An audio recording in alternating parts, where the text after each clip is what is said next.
is from Biafra's Got Talent.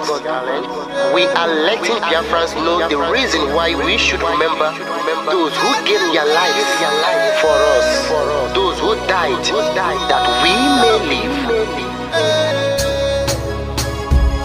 You died to end my suffering. You died fighting for my freedom. Your blood is the seed of redemption. You are my inspiration. The deed no wrong with them, military shots at them. 67 to 70, we remember them.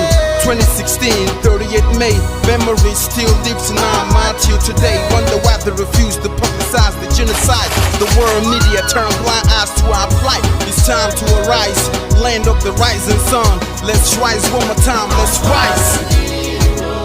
Yo, we will never forget our fallen heroes. Those who gave their life for us. Onitsha massacre, Iwata massacre, Aba massacre. We remember you. Alright. Tell them I touched me, oh. Remember when me tell you say I touched me, oh. Yeah, I remember that one that called us a Bruce Mero. But the way you go like a papa nuku. Oh, them they were bonito. Me tell you what I look pandi, what pandi samiro. Me tell you what I day. Oh, we just fall on the rest of man. I tell you what I am. Me know back and up. Me tell them heroes, I want to promise you something today. We must fight together, no retreat and no surrender. We must hold them down till the end of time. The most important thing is that we will restore Biafra.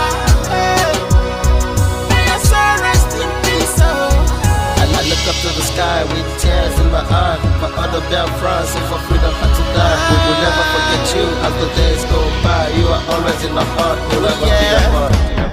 They fought for our freedom, they died for our freedom. They fought the Nigerian soldiers in the war front, without food, without guns, for our freedom, for our life, for our own good, for our children. We love them, our heroes, we want them. My heart bleeds when I saw them slain. Where will I be now if not then? They will remain indelible in my heart forever, forever, forever, and never, and never, and never. We serve in your plantation, and the way you paid us back with your bloody starvation. We bled in our history, that the death of my people is a mystery. No going back to get to a victory. I had a voice now call for vengeance. I never get bombed, I'ma blow like a vengeance. Yo, we will never forget our fallen heroes. Those who gave their life for us. Onitsha massacre, Iwata massacre, Aba massacre. We remember you. Alright. Where will I be now if not you? You died at Mali.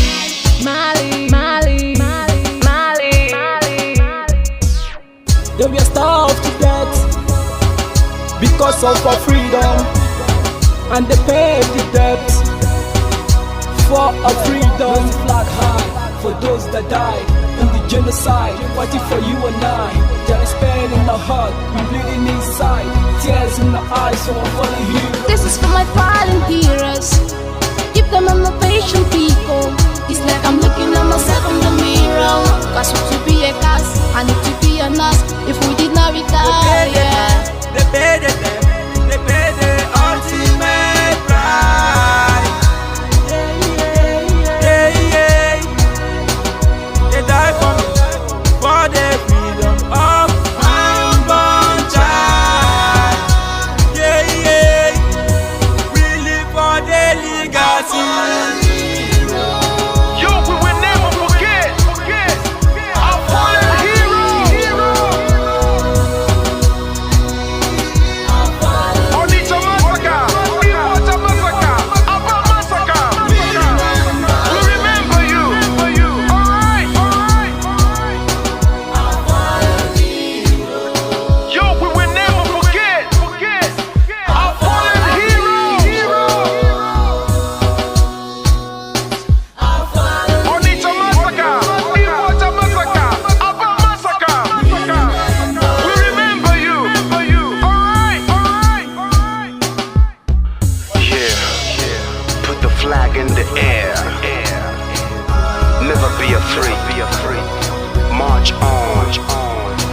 we are more than conquerors.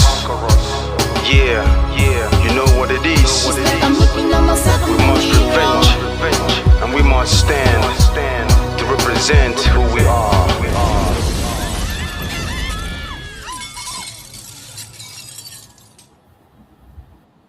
Fight on, brave boys, fight on, heroes of our fatherland.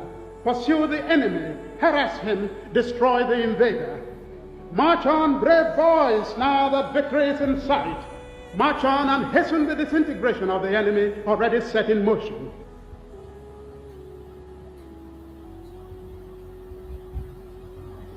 Fighting a war, knowing the difficulties, the odds against us, there is an element of fatalism, people feeling, well, if the world chooses to abandon us, then perhaps it is better we all perish. They don't ever consider a Biafra not free. They believe in either Biafra free or no Biafra at all. That means none of us living to see it. I need Biafra freedom. We Biafrans, we need Biafra freedom. But this, I decided,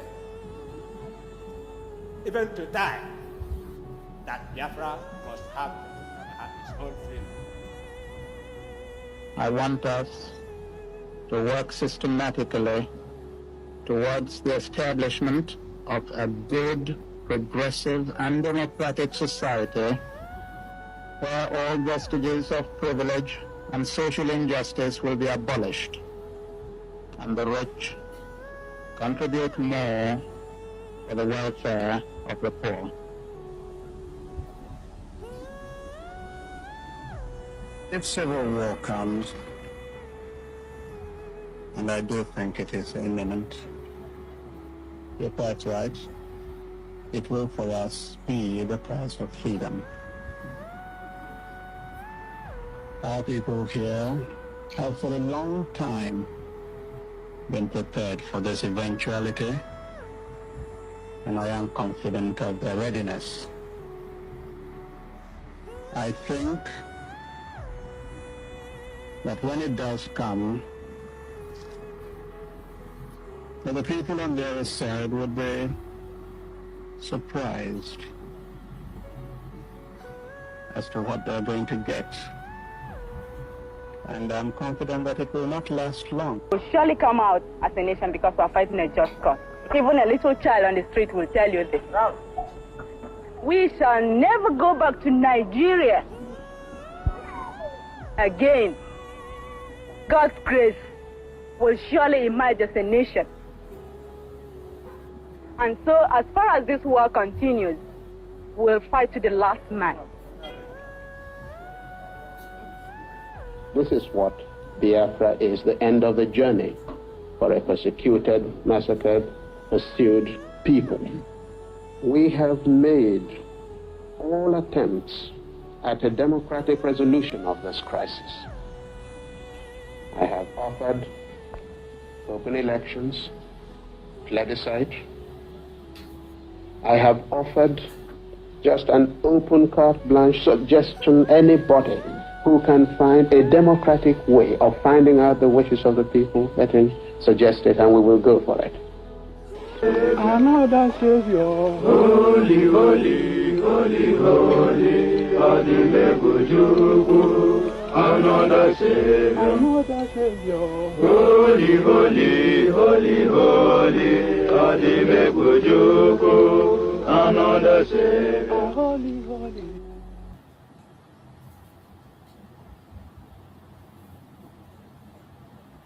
If you do not believe in what we are doing, then you better get out. We're not going to stop. God knows we can never stop until Biafra is restored. We are peace-loving people. We abhor death and killing of another soul. It's in our nature, that's how we are. But because of that, they have been coming and killing us all these years. We've kept quiet. They've been killing and killing and killing quiet. We have a case at the ICC. We have a case at Africa Union. We have a case at what else again? Pending before the UN. in New York. We've been to Geneva to tender our case. Before UN, till today, nothing. In fact, the more we complain to them, the more they come to abduct and rape our children, the more they come to kill us, the more they want to take over our land and our forests. And who told them that's going to be possible in our time? In a movement that I lead. You think you can come into our land and take it over? Oh dear. That means you don't know who we are.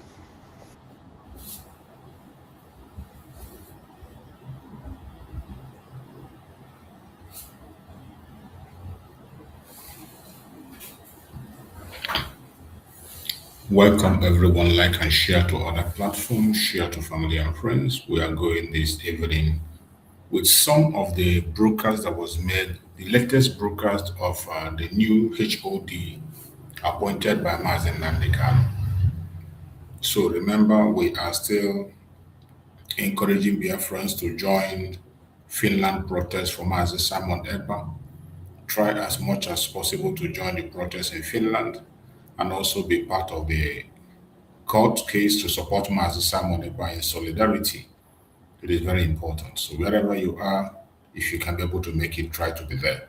It is very important. No matter the distractions we are seeing, no matter the obstacles we are seeing, no matter the attacks that is coming right at the center, don't allow anything to discourage you from being there. If you can make it, try as much as possible to be there and give your utmost support to our Prime Minister, Mazi Simon Ekpa. It is very important, it's very necessary. So let's share this information this evening that is coming from the HOD appointed by Mazi Nnamdi Kanu.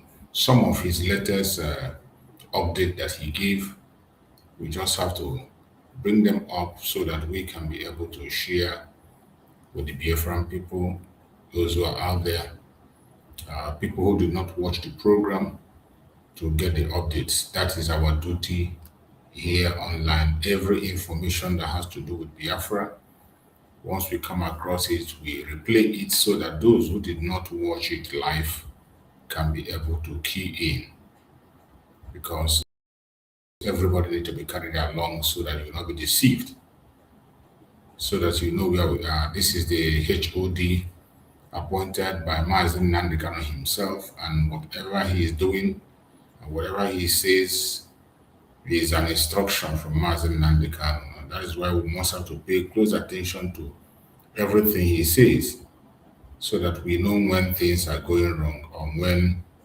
information is passed wrongly. It is very important, so nobody's going to be crying and say he's been deceived. So let us hear the HOD on. He has two recent update that he brought so that we can be able to go through it. Let's go.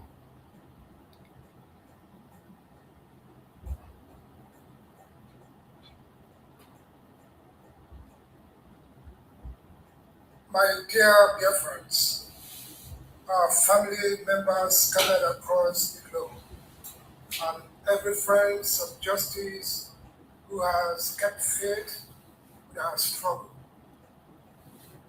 Last weekend, I told you to fix your eyes on Jerusalem and on Washington, D.C. I did not ask you to hope. I asked you to watch, because what was unfolding in those two cities was not a product of wishful thinking. It was a product of deliberate, focused, strategic work. Today, I stand before you to say that what we watched for has arrived.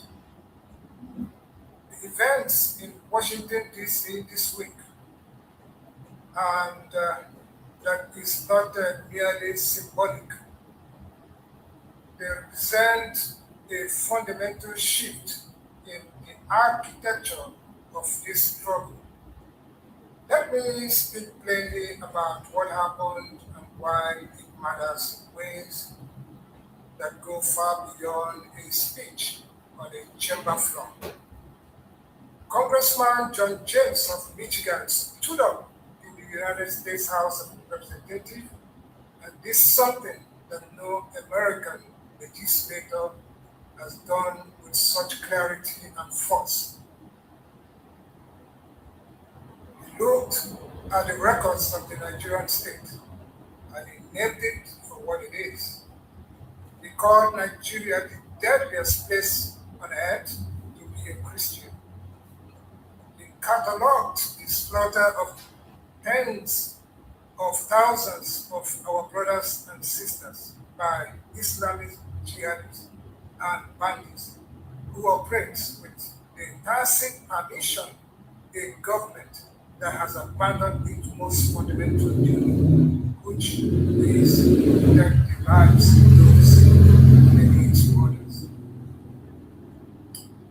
But he did not stop there. He took a case of one man, our leader, Mazi Nnamdi Kanu, and he lifted it out of the shadows where Abuja has tried to keep it. He described the trial for what it is and was: a performance, a theoretical exercise designed to produce a predetermined outcome. He demanded Nigeria either conduct a proper trial consistent with its own constitution, backed by actual evidence, with access to legal counsel, medical care, and humane detention conditions, or release our leader immediately and unconditionally. Now, I want you to understand the magnitude of this moment. Think of the countless political prisoners across Africa and across the world. Think of the many voices crying for justice that never penetrate the walls of power in Washington. Yet here, on the floor of the House of Representatives, a congressman stood and spoke the name of Mazi Nnamdi Kanu. He spoke it not as a footnote, not as an aside, but as a central pillar of his intervention. Apart from Nelson Mandela, can you name for me another African leader in the modern times who has been the subject of such direct, unambiguous advocacy in that chamber? You cannot, because it has not happened until now. This is what it looks like when the civilized world began to listen, not to nod politically or politely, not to issue careful worded statements that say nothing, but to listen, to understand, and then to speak with moral clarity in the halls of real power. The United States Congress is not a student union. It is not a civil society conference. It is the legislative heart of the most powerful nation on earth. When a congressman takes the floor to defend a man Nigeria has tried to bury, something has changed. The ground has shifted. And let us be honest about why this happened. It did not happen by accident. It did not happen because someone in Washington woke up one morning and decided to care about Biafra. It happened because the divine project, those 100 men and women of purpose, have been working quietly, strategically, building relationships, presenting facts, making the case that our struggle is not a criminal enterprise, but a legitimate demand for self-determination by a people who have been pushed to the margins of a country that does not value their lives. Last week, the breakthrough came in Jerusalem. This week, Washington, D.C. What those two events share is not geography. It is systematic dismantling of Nigerians' carefully constructed narrative about who we are and what we dissent for years. Abuja has told the world that IPOB is a terrorist organization. For years, they have portrayed our leader as dangerous. For years, they have counted on the ignorance and indifference of international community to keep their version of events unchallenged. Those years are ending. The congressman intervention is a proof that the narrative is collapsing.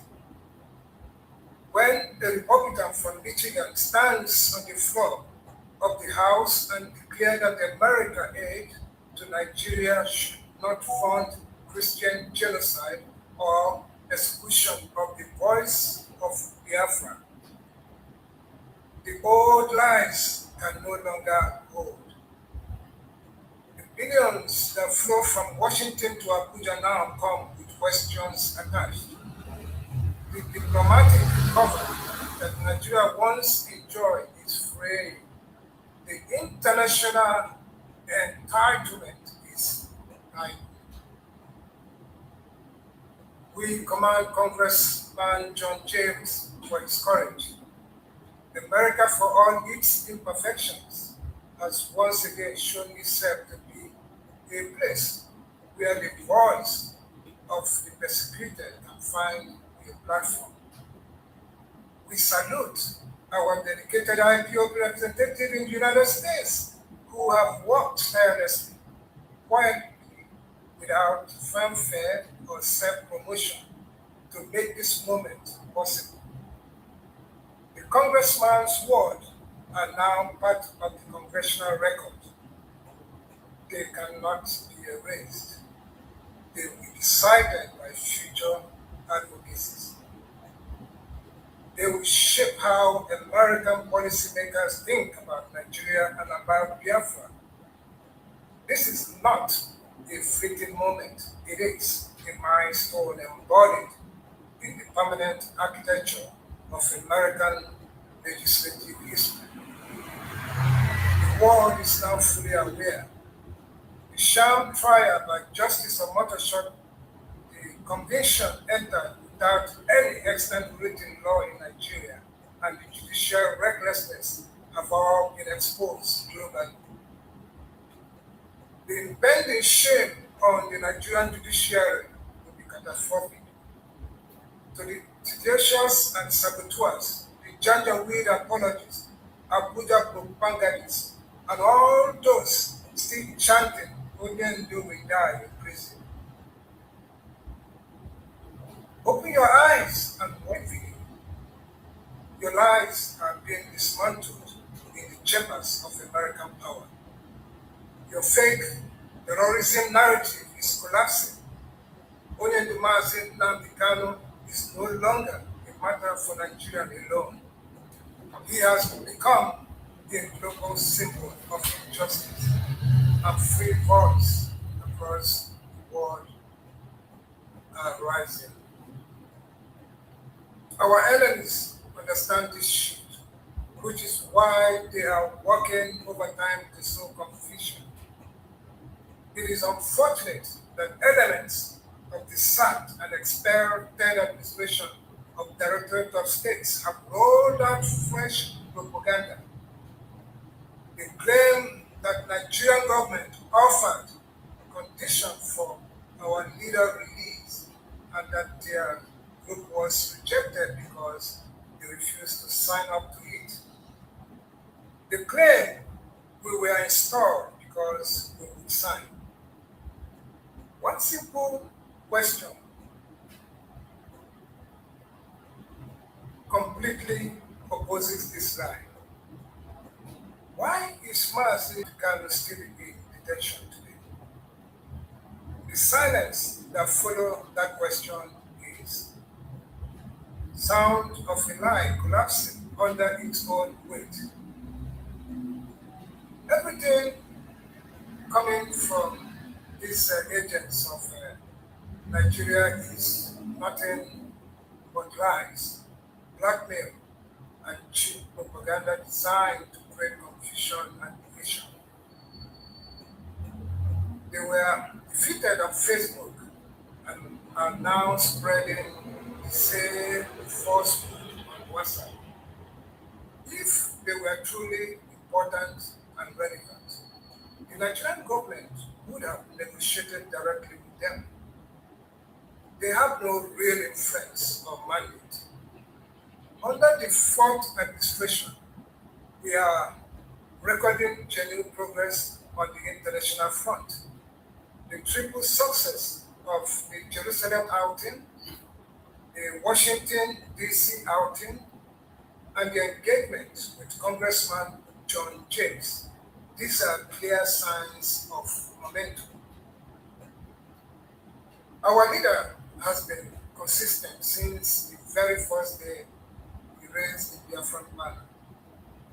He wants the referendum. He wants the people of Biafra to exercise their sovereign right to determine their own destiny.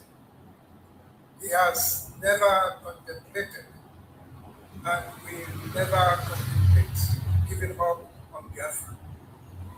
Anyone who believes otherwise seriously needs medical attention. Their thinking is not good.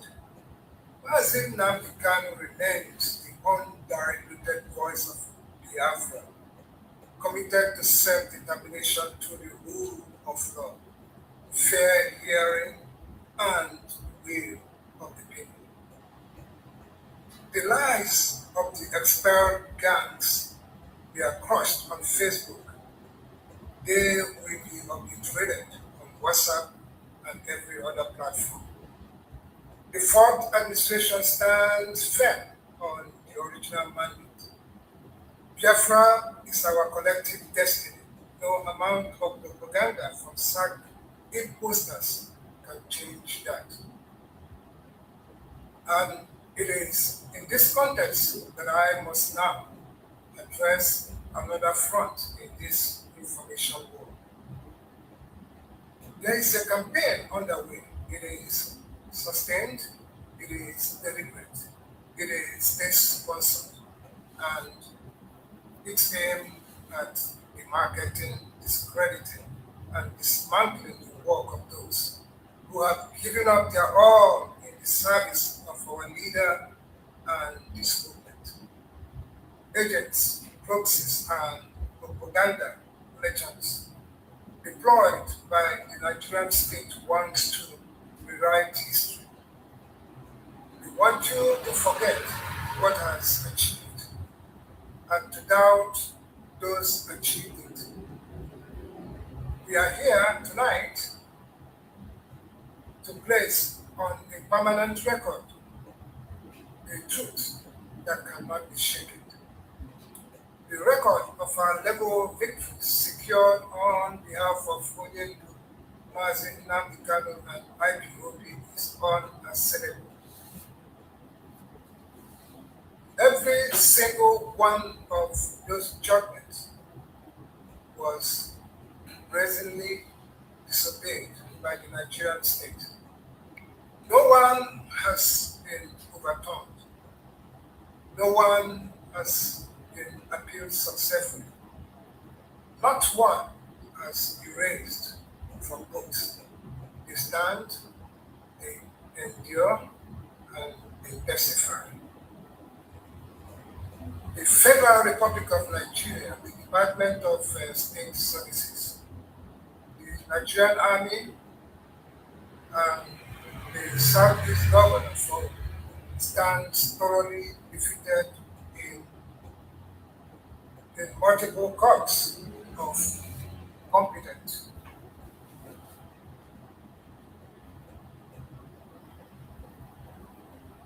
The old Mazi Nnamdi Kanu a sum of 9.5 billion naira in damages awarded by courts that had the evidence and rendered their verdicts. And here is the critical point. None of this judgment was appealed by the Nigerian government. They would, why would a government that claimed to be fighting terrorism not appeal a judgment awarding damages to an alleged terrorist? The answer is simple. They know they have no case. They know the judgment has sound. They are hoping you will forget. We are here to make sure you do not. Let me walk you through the records that's already comprehensively documented and widely reported. These are subsisting judgments won by Mazi Nnamdi Kanu and IPOB against the Nigerian government. In January 2022, the Abia State High Court in Umuahia delivered the first major victory. The court declared that Mazi Nnamdi Kanu did not jump bail, arising from the September 2017 military invasion of his ancestral home during Operation Python Dance, where 28 innocent souls were killed. The court awarded 1 billion naira in damages, ordered an apology, and demanded a political solution. In October 2022, the Federal High Court, Umuahia Division, delivered the first High Court declaration that Mazi Nnamdi Kanu is a victim of unlawful extraordinary rendition. The court awarded 500 million naira in damages, declared his detention illegal, and ordered the federal government to restore him to his pre-rendition status. The extraordinary rendition argument that won the acquittal, the equivalent discharge of October 13, 2022, was crafted by our legal team. Our leader himself has confirmed this on numerous occasions during the investigation. In October 2023, the State High Court in Enugu declared the 2027 prosecution of IPOB as a terrorist group unconstitutional, ordered the Southeast Governance Forum and the federal government to pay 8 billion naira in compensation to Mazi Nnamdi Kanu and IPOB, and affirmed that self-determination is not a crime. Add those figures together: 1 billion, 500 million, 8 billion, 9.5 billion naira in judgment that the Nigerian government has not appealed and cannot overturn. A record of total legal defeat for the Nigerian state on those core issues. But the work did not stop at Nigerian borders. Our legal team successfully engaged the African Union Commission on Human and People's Rights. In March 2018, the Commission condemned the arrest and trial of Mazi Nnamdi Kanu and IPOB members, condemned the prosecution of IPOB, and condemned the Operation Python Dance as a violation of the African Charter. The Commission directed the late President Buhari to stop further arrests and prosecutions and to reverse the prosecution. At the United Nations, the record is even more extensive. From 2017 through 2022, multiple UN special rapporteurs and the Human Rights Council issued ruling against Nigeria's mistreatment of IPO, declared the extraordinary rendition unlawful, directed Mazi Nnamdi Kanu's release and compensation, and declared the prosecution of IPOB as a discrimination against the Igbo people and a violation of United Nations Charter. These interventions collectively made it impossible for the Nigerian government to comply convince foreign countries to tag IPOB a terrorist organization. And in June 2025, the Kenyan High Court declared that Mazi Nnamdi Kanu's adoption and forcibly renditions were unlawful and unconstitutional, awarded damages against the Kenyan government, and explicitly criticized Nigerian involvement. The record speaks for itself. Our legal team successfully litigated the Operation Python dance invasion, where 28 people were killed. They successfully litigated the extraordinary rendition of Onyendu and secured declaratory judgment mandating restoration to pre-rendition status. They successfully engaged the African Union and the United Nations, rendering Nigeria terrorist tag on IPOB a global non-starter. They won the landmark victory against the illegal prosecution of IPOB. No other legal team, past or present, has won more landmark cases in the services of Mazi Nnamdi Kanu and IPOB.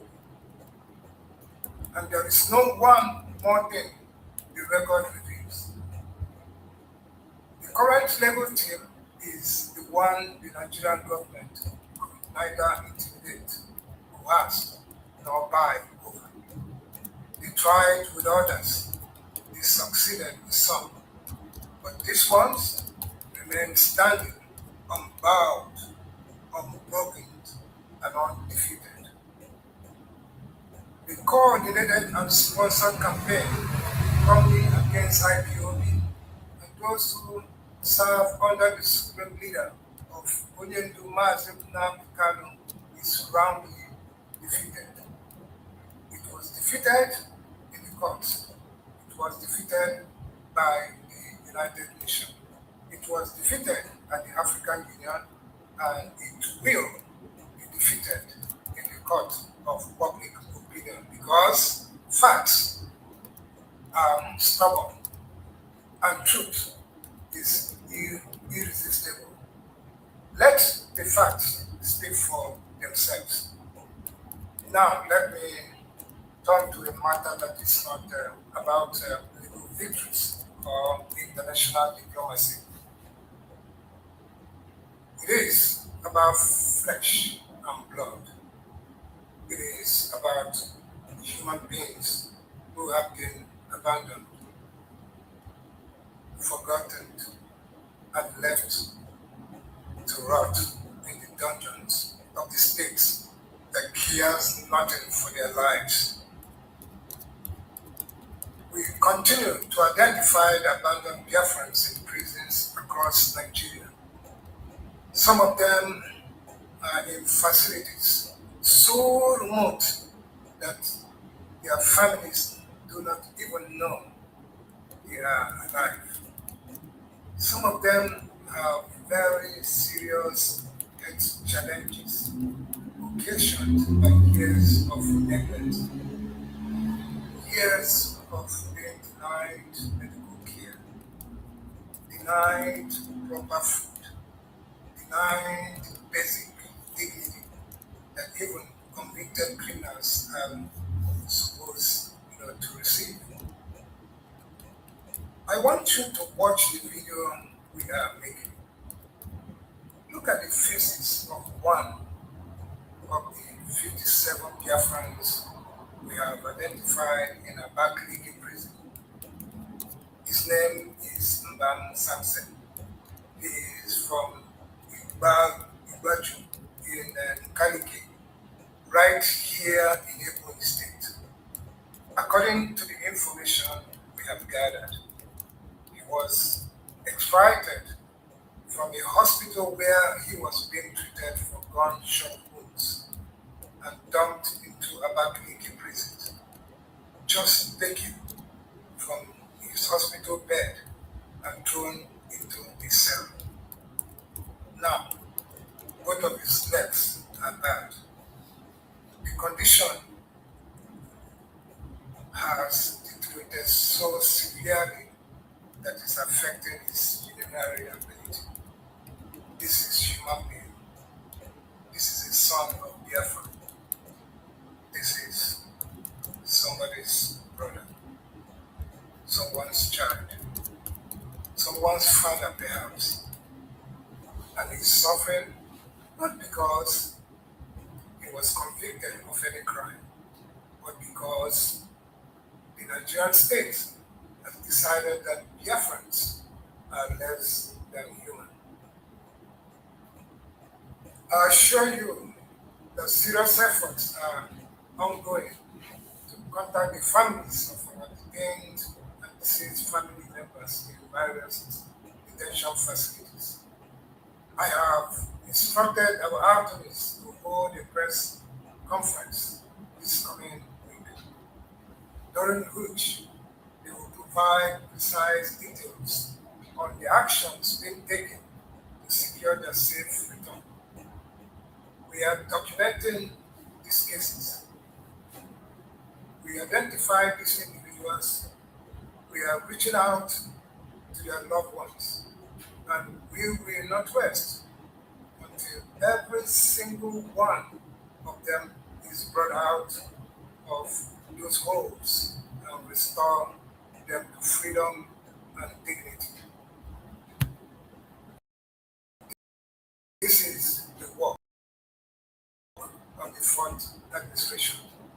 This will be done not for applause, not for recognition, but because it is right. I reiterate once again that the expiry order prescribing IPOB is illegal. We have a pending appeal before the Supreme Court of Nigeria. The laws of Nigeria are very clear. You cannot take away individual rights to associate freely without first informing them. I have asked all our media platforms to circulate the original gazette published by the government of Nigeria prescribing IPOB. We have examined it with a fine-tooth comb. Nowhere is membership of IPOB mentioned as being prescribed. The government trapped itself in its own mechanism, machinization. In the preceding peace in Biafra land, we are continuing to seek the escalation of tensions in the area and its environment. However, certain persons on the payroll of the Nigerian states are hell-bent on propagating a false narrative that Eastern Security Network is responsible for the insecurity in our homeland. It is clear to all that the Nigerian Army, through Operation Python Dance and Dance 1 and Dance 2, unleash mayhem in our land. This insecurity is state-sponsored, as documented by Inter-Society and Amnesty International. They introduce it as a rules to justify their sham completion of our leader. It is telling that since his unlawful conviction, insecurity has suddenly stopped. The clearest proof is that anti-Biafran forces were behind it all along. We urge the government of Anambra State to publish Professor Chibi Kanu-led panel, a report that inquired into insecurity in Southeast. That panel, like the Lagos State NSAS panel, exonerated IPOB and our leader, Mazi Nnamdi Kanu. Published it, let the people see what the people pay for. On the update regarding our leader's upcoming appeal, Justice Omotosho pronounced judgment and conviction without any extant written law in Nigeria. This is the crux of the matter. The facts canvassed in the brief of our leader are unaccessible. Even if this world were to turn upside down, the conviction entered on non-existing law remain a nullity in law and in fact. Any day Nigeria stops hiding and meet us in court, they will be invaded by their own laws and precedents. A country that was in a hurry to convict, now running from defending it and defending its sham conviction. That tells you everything you need to know. We are on a firm ground and assure every Biafran that victory is certain. This is the context in which the Washington breakthrough must be understood. It is not an isolated event, it's a part of a pattern. The legal nullity before the Supreme Court, the outstanding judgment awarded 9.5 billion naira in damages, the African Union and United Nations decisions, the Kenyan High Court ruling, and now the United States Congress. These are not separate stories. They are chapters in the same book. The book of a struggle that is advancing on every front, legal, diplomatic, and political, and moral. Recently, in July 2023, the International Freedom Coalition was officially launched at the United States Capitol. Biafrans selected from across the United States, operating under the umbrella of the indigenous people of Biafra, were represented. They carried our message, they represented our cause with dignity. They stood in halls of American power and declared that Biafra is not going away. The work of uniting all pro-Biafran groups that splintered away during the chaos of the past 5 years continues. Progress is being made at every list. We are all united in seeking the unconditional release of Onyendu and all Biafrans in detention, wherever they may be. That unity of purpose is the seed for which brother unity will grow.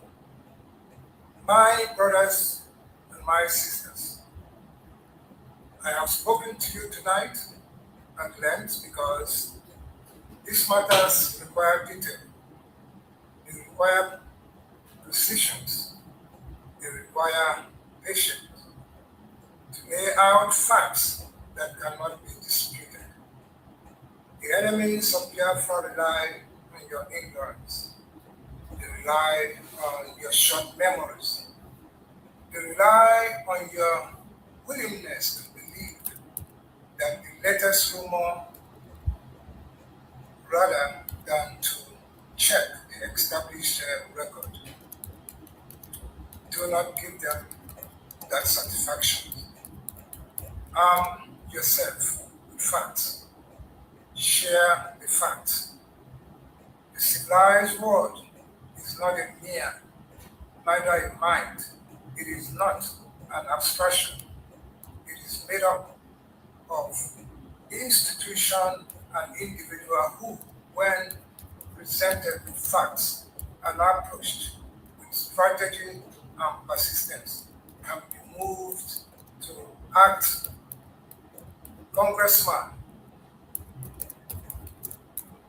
John James, who has shown us that the United States Congress has shown us that the voices in Jerusalem and the United Nations and the African Union and the Kenyan High Court have shown us that the walls that Abuja built around the truth are crumbling. The international isolations they counted on to crush us is turning into international scrutiny that constrain them. Every time they try to export their terrorist narrative, they encounter the legal and diplomatic barriers our team has erected. Every time they try to present themselves as responsible democracy, they are confronted with record of their own abuses. We are winning, not because we are stronger than the Nigerian state, either in military nor in economic terms.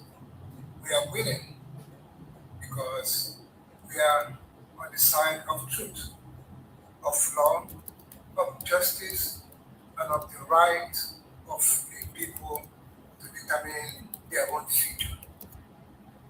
Those forces, when harnessed with discipline and purpose, are more powerful than any army. The unity, sense of directions, and unflinching resolve shown by 100 men and women of divine project, even amid Onyendo's suffering, proved our determination to secure a referendum. IPOB is now truly and one family again after the chaos of the past 5 years.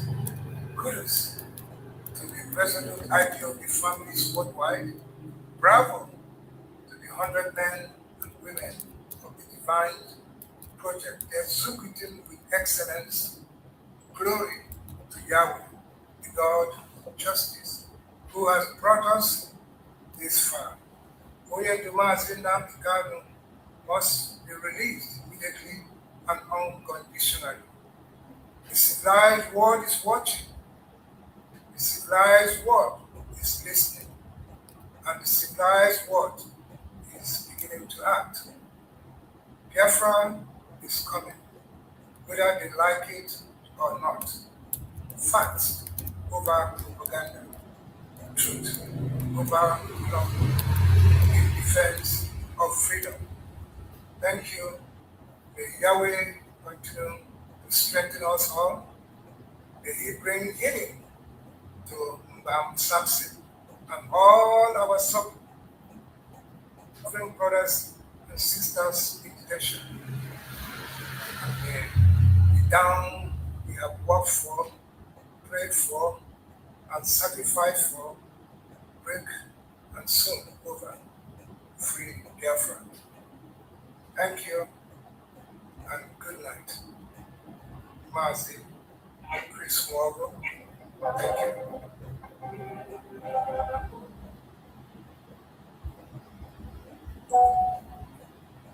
Fellow Biafrans, steadfast members of the global IPOB family, friends of freedom, and every man and woman of conscience.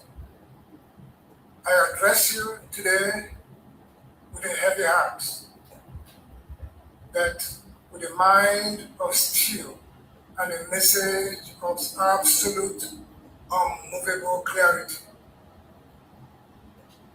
The attention of the Directorate of States has been drawn to the latest clownish antics of one barrister, Ifeanyi Ejiofor, a man who, despite being formally and irrevocably sacked by our supreme leader, Mazi Nnamdi Kanu, continues to parade himself as the legal representative of the indigenous people of Biafra. He waves a wordless piece of paper, a so-called reinstatement letter from the expelled Chika Idosian gang, a congregation of saboteurs who have no authority, no legitimacy, and no standing whatsoever in IPOB. Let me say this in plain language that even a child can understand. Ifeanyi Ejiofor, you were sacked by Mazi Nnamdi Kanu. You remain sacked.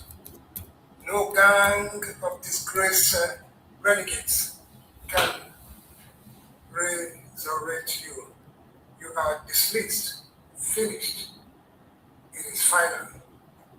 Now, let us address a particular non-slating lie, a present falsehood that exposes the true character of this man.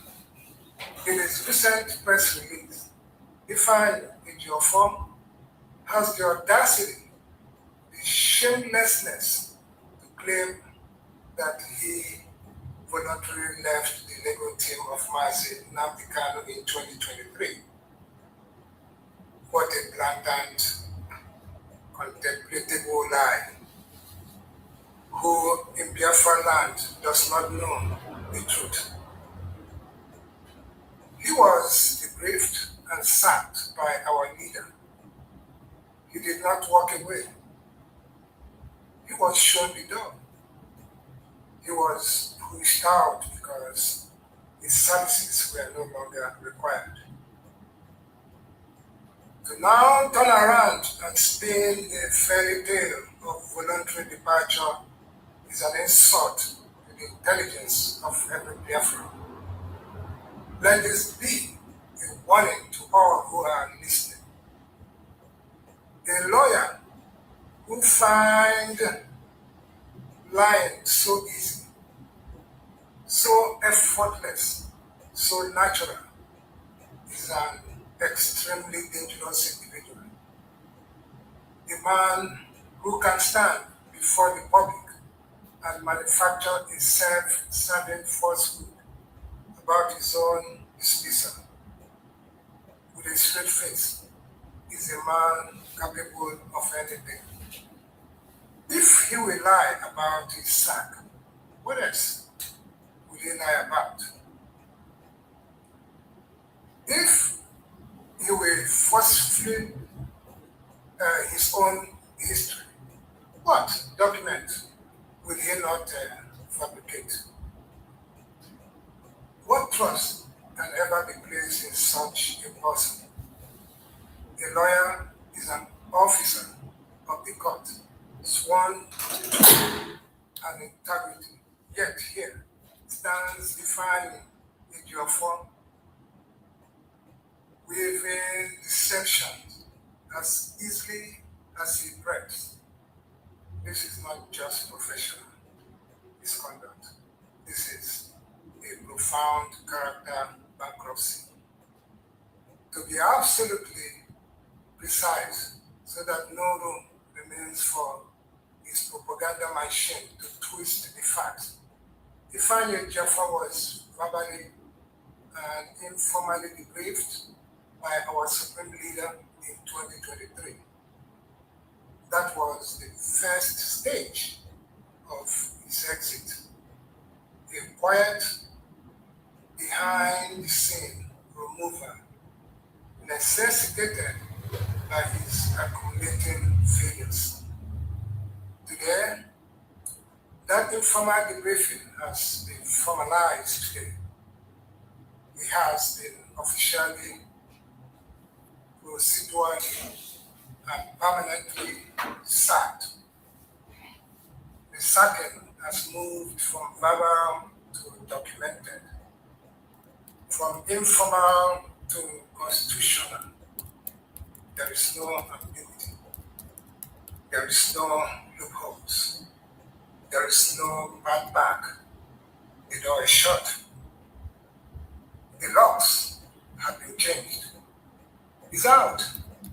Completely, totally, and irreversibly. It was Onyendu who engaged you on behalf of IPOB. It is the same Onyendu who has now disengaged you. First, verbally, in 2023, and now formally and official. That is the beginning and the end of the matter. Any claim to the contrary is a criminal impersonation built on the foundation of lies, and it will be met with full force of the law. People must learn to read, especially those who call themselves educated and hang certificates on their walls. The IPOB Code of Conduct is not a secret document buried in the archives. It is our supreme operational law. Section 2, subsection A, is a critically clear. The power to appoint, power to suspend or dismiss any principal officer, including legal representative, resides exclusively with the supreme leader, Mazi Nnamdi Kanu, unless he expressly and formally delegates that power. No committee of the expelled, no cartel of the beaten, no gathering of disgruntled opportunists can override this law. To attempt it is an act of constitutional treason against the IPOB structure. Let us be blunt. Some individuals are trying to fit our Biafran struggle with terminal disease of Nigerian character, a culture of impunity, a fragrant disregard for rules, and the elevation of personal ego above collective discipline. We will not permit it, not today, not tomorrow, not ever. Biafra will be built on granite pillars of discipline, order, and ironclad respect for our own laws. If you cannot read and obey the IPOB Code of Conduct, then you have no business, absolutely none, claiming any position in this movement beyond the lies, beyond impersonation, lies, a catastrophic record of professional failure. Defining your first incompetence has already caused IPOB and our leader clearly, dearly, and mostly chaotic, unprofessional work. His monumental failure to file a simple preliminary objection to Abubakar Malami's perceived abundantly illegal civil stay of execution is the direct reason our supreme leader languishes in illegal detention today. That single catastrophic, unforgivable error set off a chain reactions, a legal avalanche that snowballed into the sham convictions and life sentence in Sukutu Court. A sentence imposed without any written law in the books of the Federal Republic of Nigeria. This is not a personal quarrel. This is professional, by indictment of historic proportions. A lawyer who claims expertise could not differentiate between the clear, distinct boundaries of civil and criminal proceeding. Worse, he attempted to mix the two into a poisonous legal cocktail. It was this foundational blunder that embodied justice Kasilani to deliver one of the most sacrilegious rulings in judicial history, using a civil stay of execution to overturn an equitable equivalent discharge by the same court of appeal. That abomination of a ruling is now under Fen's coordinated legal assault at the Court of Appeal. And let me reveal this to the world. The Nigerian government is running scared. They have failed and continue to fail. To find any meaningful response, the international community is watching. The entire world is watching the Nigerian judicial squad, wondering how they can defend what is legal indefensible. Ifeanyi Ejiofor and his tiny band of pretenders are playing with fire. They are taking a monumental risk. I advise them to consult genuine, sober, and learned counsel outside their echo chamber before continuing their dangerous charade of folly. Ejiofor's continued criminal presentation of himself as IPOB lawyer, despite official disengagement by our leader, will be litigated to the fullest, most aggressive extent of the law. We will use even every lawful instrument, every jurisdictions, every court to drum one lesson into his head and into his heads of anyone tempted to follow him. The absolute necessity of professional discipline and unconditional surrender to legitimate authority. And let this serve as a final unequivocal warning to the general public within and beyond Biafran land. Any person, any institution, any entity that chooses to deal with Ifeanyi Ejiofor or the gang of expelled traders parading as IPOB leadership must know with absolute certainty that they are doing so at their own risk. You cannot claim ignorance. You have been warned.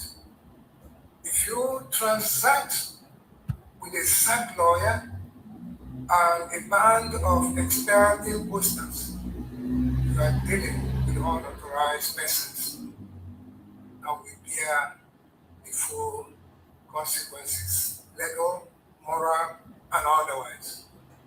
We will not entertain any plea of "we did not know." Today, this message has gone out. The word has been put on notice.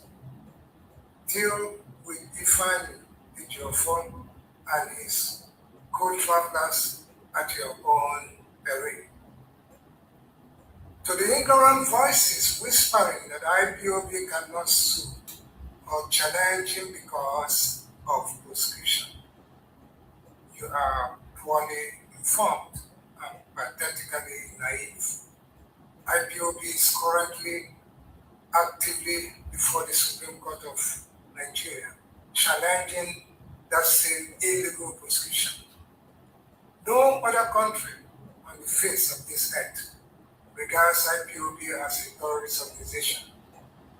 The African Union Commission on Human and People's Rights formally communicated to the late President Buhari, making it unequivocal that the AU does not and will not consider IPOB a terrorist group. The United Nations, the European Union, the United Kingdom, all have made the official position critical clear.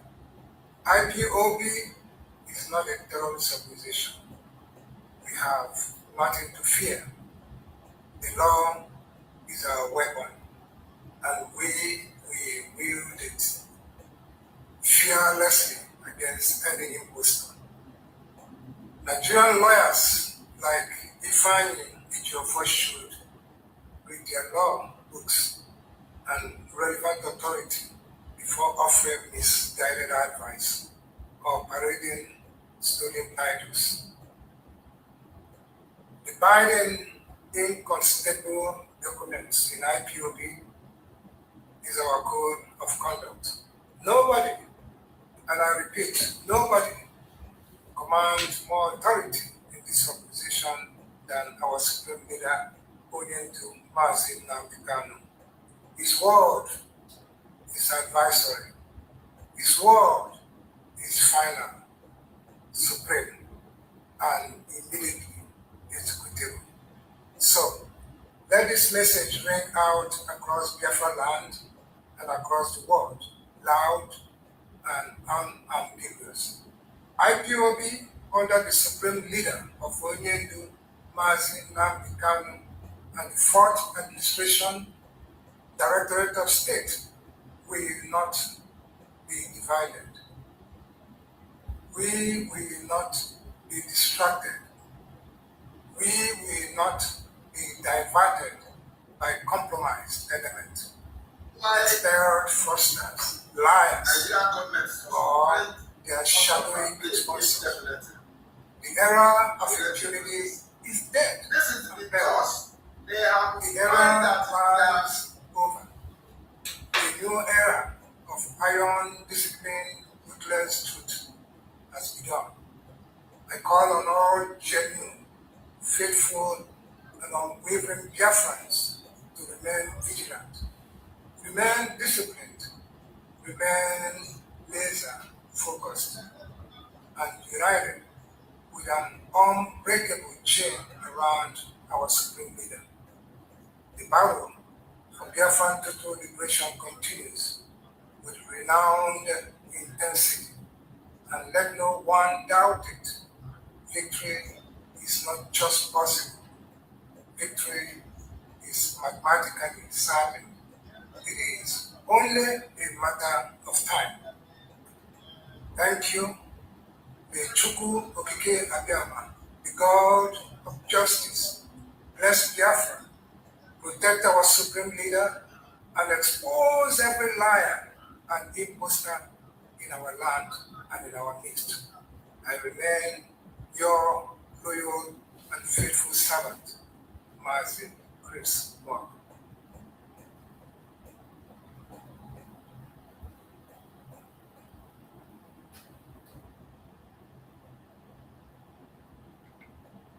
Yeah, I made a video that the Ijaw people and the Igbo people are brothers, that we have been living in peace together for thousands of years before the creation of the illegal state called Nigeria.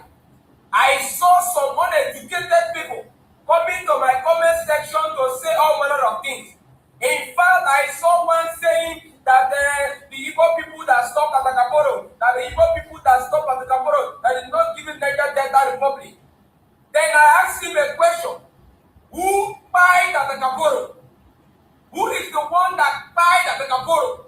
Was it not the Yoruba man, out of envy and jealousy, took the life of Atakaporo?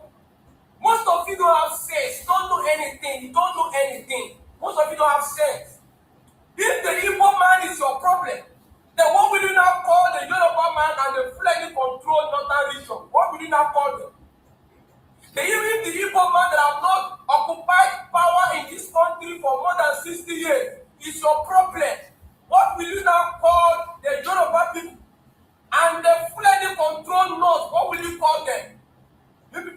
nonsense. They have made all our leaders to be pipeline security officials. While Northerners and Westerners are occupying the NNPC, looting trillion. They will give our leaders 20 billion. Our leaders want to piss on their body because poverty have dealt with their brain. Their brains are not working again. Poverty have dealt with us. Poverty have dealt with our society. The most of our leaders are not thinking. Yoruba, a Igbo man that have not occupied any government position. Is it not the Northerners and the Yoruba people that are making our leaders to be pipeline security officials? You could have shame, no atom of shame on your body. You don't have shame at all. Why they sit down in NNPC looting trillions? Are you aware that the NNPC cannot account for 210 trillion naira? You know what is 210 trillion naira? But they will give our leaders 20 billion. They will give them 200 billion. They want to piss on their body. They want to piss on their body because poverty has dealt with the brain. Nonsense.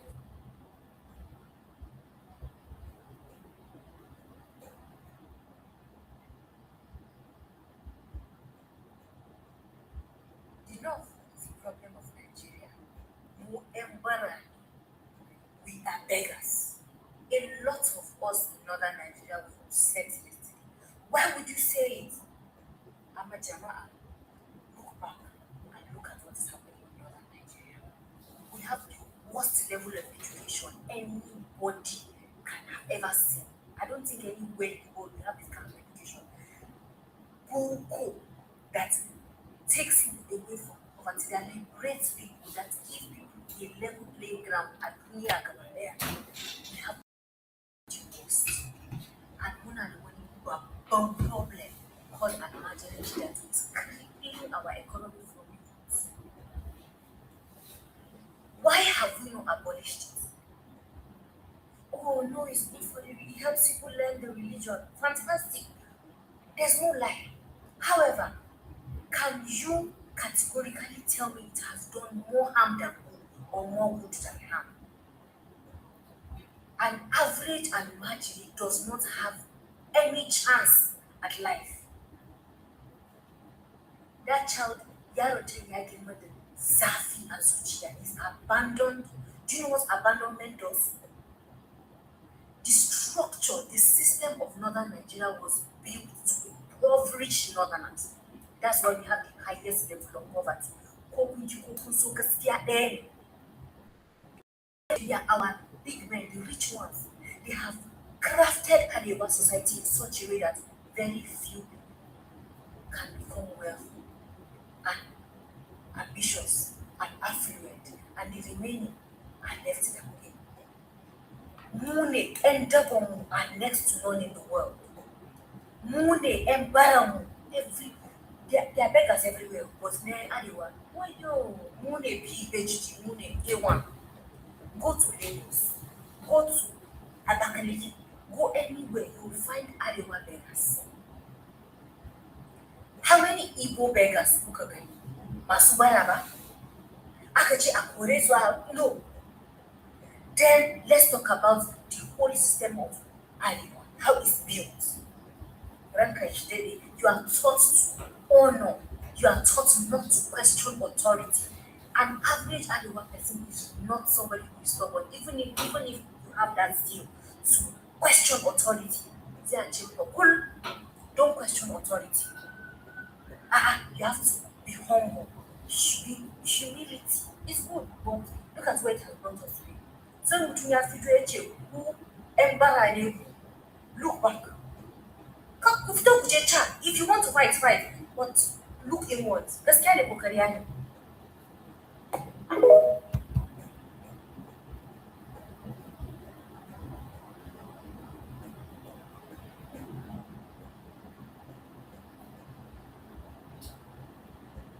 At least 60 people have been massacred in the ongoing genocide in Nigeria just this week. Well, Building Zion's Alex Barbier is here with the details. My friend, what can you tell us?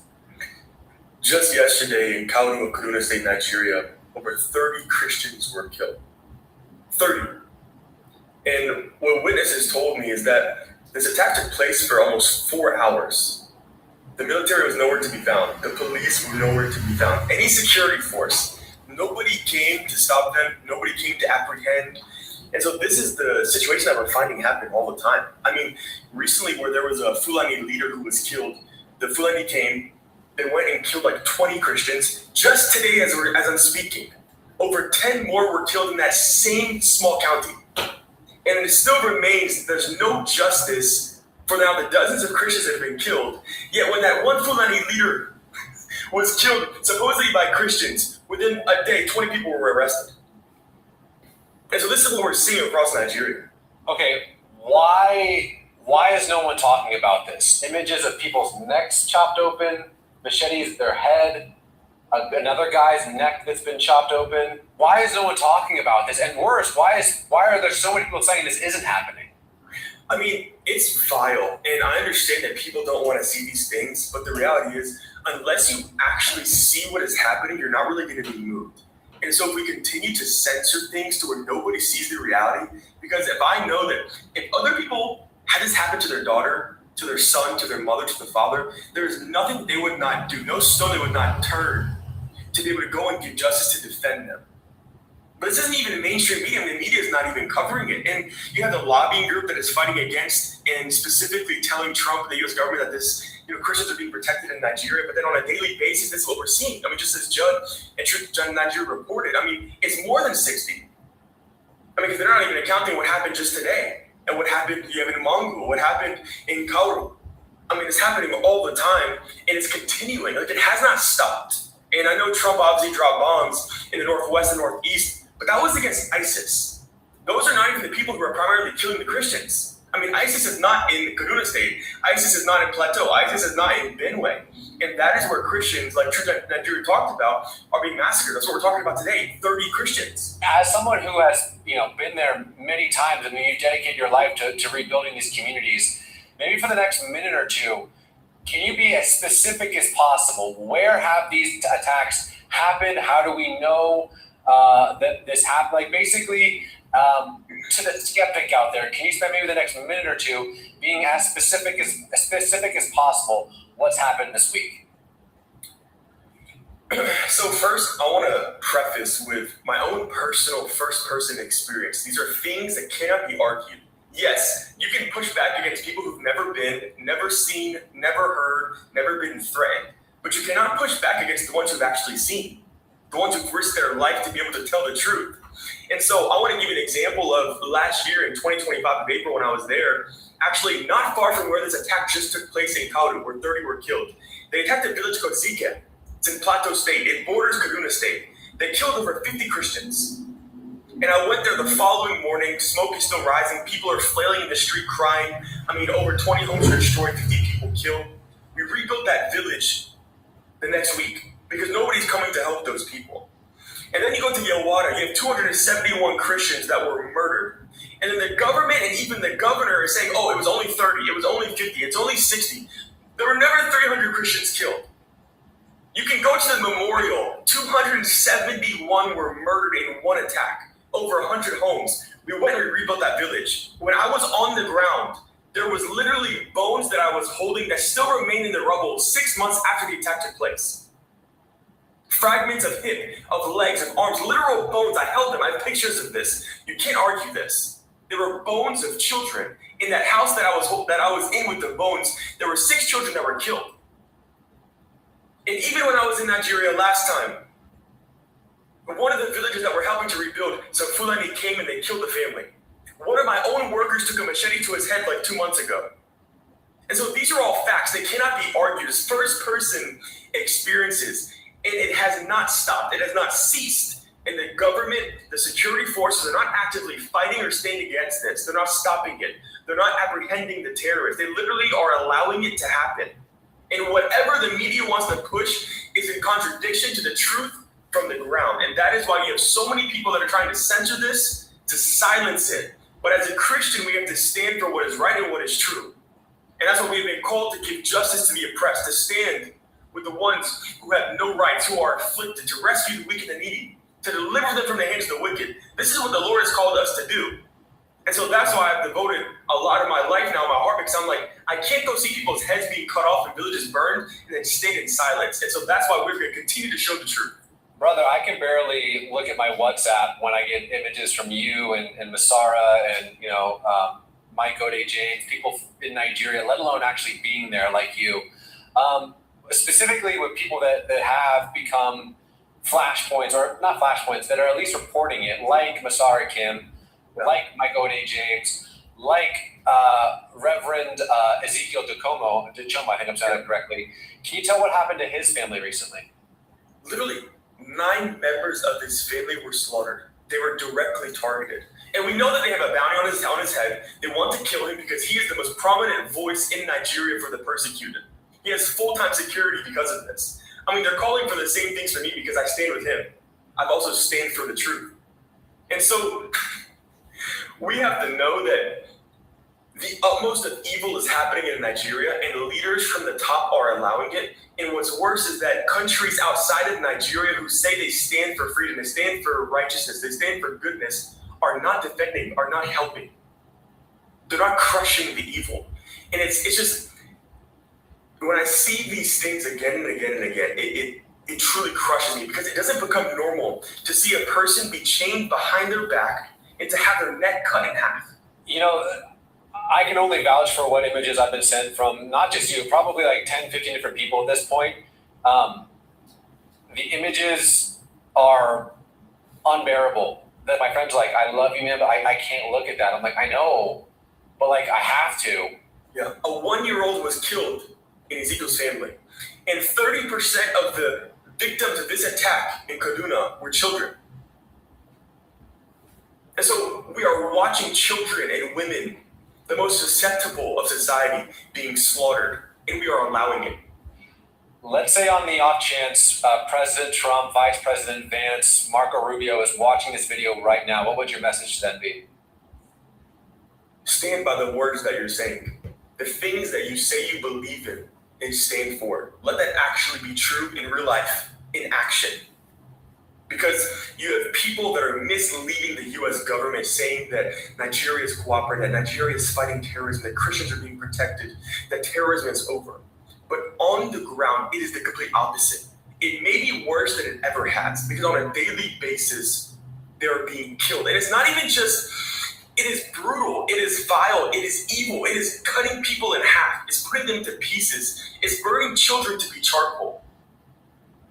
And I don't care how much money you have, how much influence you have, how much authority you have. I could never stand by and see these types of things happen to innocent people.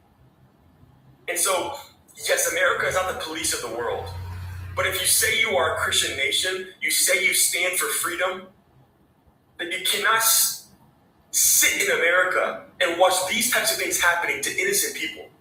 Alex, I feel your frustration, my friend. I know you're doing your part. Hopefully this video does our part. Trying to build security towers around these villages. I mean, that's what we're doing. We can build 25-foot watchtowers so they can at least defend their families, defend their villages, have early warnings. If they see attackers that are coming, at least they can tell their families, run, get out. We can at least save lives. And so we're trying to do what we can in our own power. We can't control the full security architecture in Nigeria and force leaders to cooperate and do what's right. We cannot do that. But we can at least say that we're not going to forsake those people. We're going to help them however we can help them. If that's rebuilding, if that's watchtowers, if that's training local people in different tactics of how to protect their families, if that's bringing aid, awareness. I mean, there's so many different things that we can do and we are doing.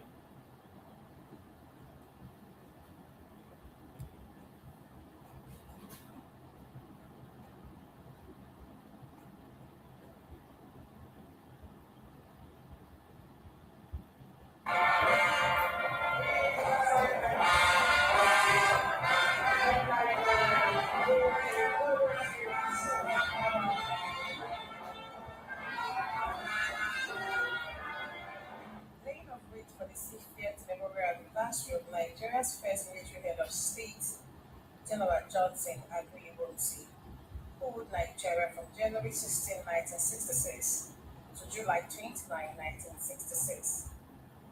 He took over power after a chaotic military coup and only left the country for about 6 months before he was killed in a counter coup.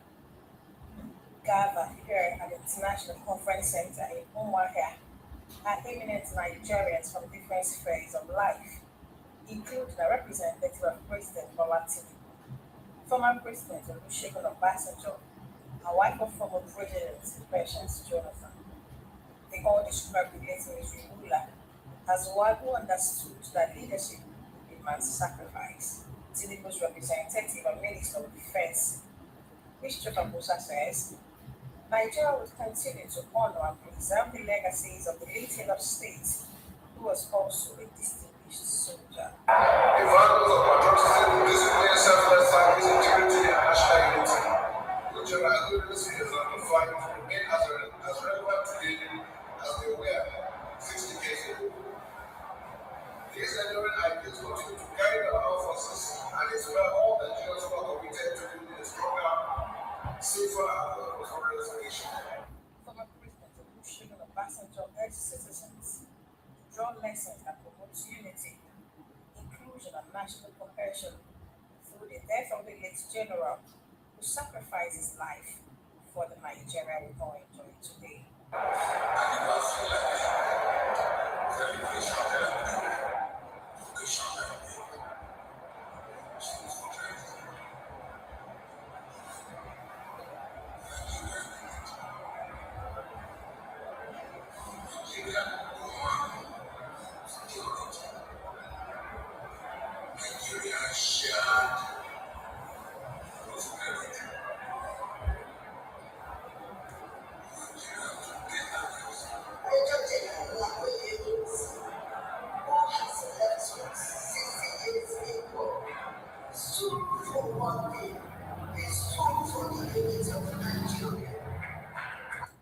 His younger brother describes him as a fertilized Nigerian who gave all for the good of the nation. He also appreciates Cardinal Oti for the honor bestowed on the former head of state 60 years on. Whether they are only to mourn, but to remember, to honor, and to rededicate ourselves to the Nigeria to whom our way. The other state governor says Philip also died at the young age of 42. He left indelible marks in the sands of time. That he gave up his life.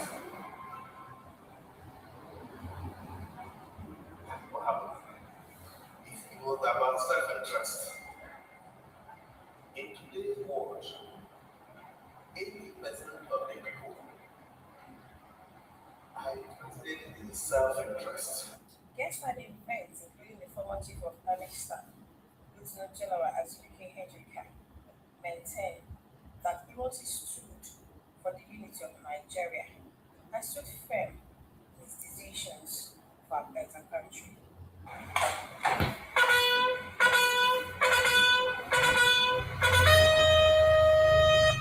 Laura Okafor, Current News.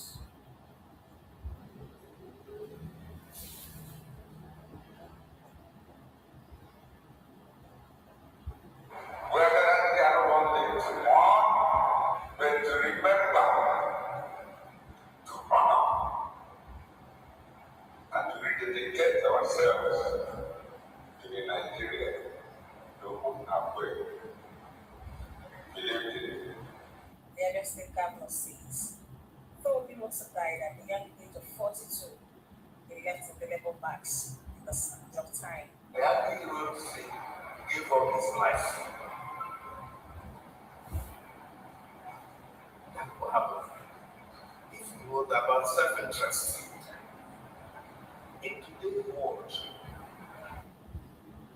we're continuing the conversation with South Arabia today regarding what's happening in South Africa.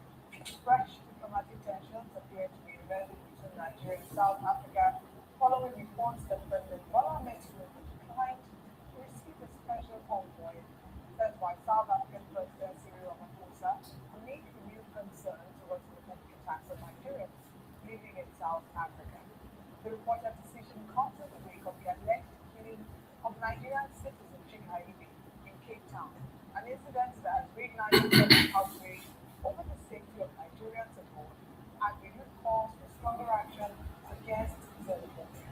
Well, according to reports, the South African delegation is expected to deliver an important message from President Ramaphosa. However, Nigerian officials reportedly insisted that meaningful diplomatic engagement should be preceded by concrete action for the implementation of the memorandum of understanding on air mechanism signed by both countries in 2025. The agreement was designed to strengthen cooperation on citizen protection, defense, local violence, and responses to consular issues. Joining us to examine this situation is no other than the diplomatics, that we could say, an African affairs analyst and one who has followed diplomacy, not just in Africa, but of course globally. Dr. David Masanga makes it here on time to see if we can make this conversation a very close one. Good morning and thank you for being here, Dr. Masanga. Good morning, all of you in the studio in Lagos. I'm happy to see three of you all the time. When I see you, I smile. Therefore, the subject is going to be very good, bold, and I tell my if you don't want to listen to me, at 71 years, I'm going home. I don't care now. Africa, I'm saying now. Thank you. Let's go. Thank you very much, Dr. Masanga. Just last Friday, the President of the Republic of South Africa, Cyril Ramaphosa, dispatched a high-level delegation to Abuja. This was with President Bola Tinubu, the head of that was the Department of Foreign Relations and Corporations Minister, Ronald Lamola. What diplomatic message does this decision by the Nigerian presidency and the Nigerian president? I'd love to see him. What sort of message does he send? First of all, I have been caught up in this issue between friends.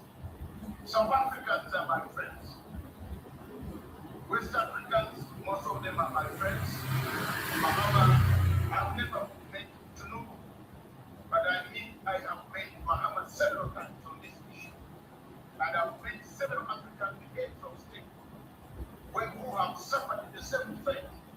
Like in Nigeria, Ghana, we have lost people also in Uganda. We have lost people from Kenya, Mozambique, Malawi. I've met most of these heads of state. Now, let me be very candid.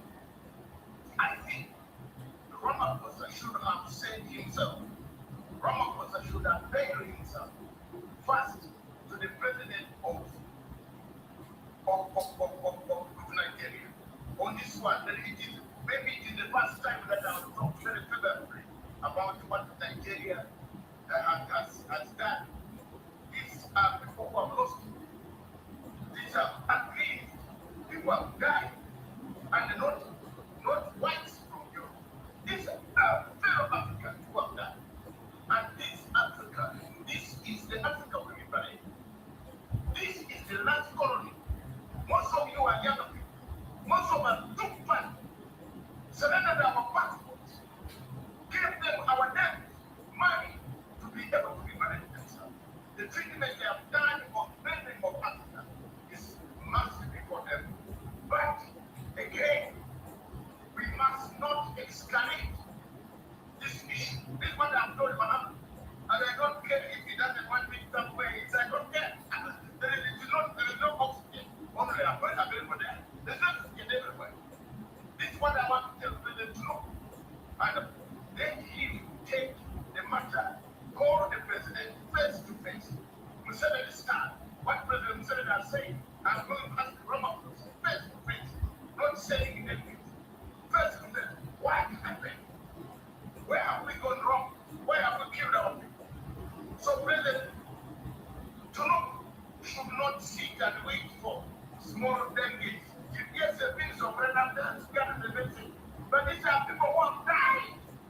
The biggest number of people who have died in somewhere. So, you should have the police problem is from your man. Who has now done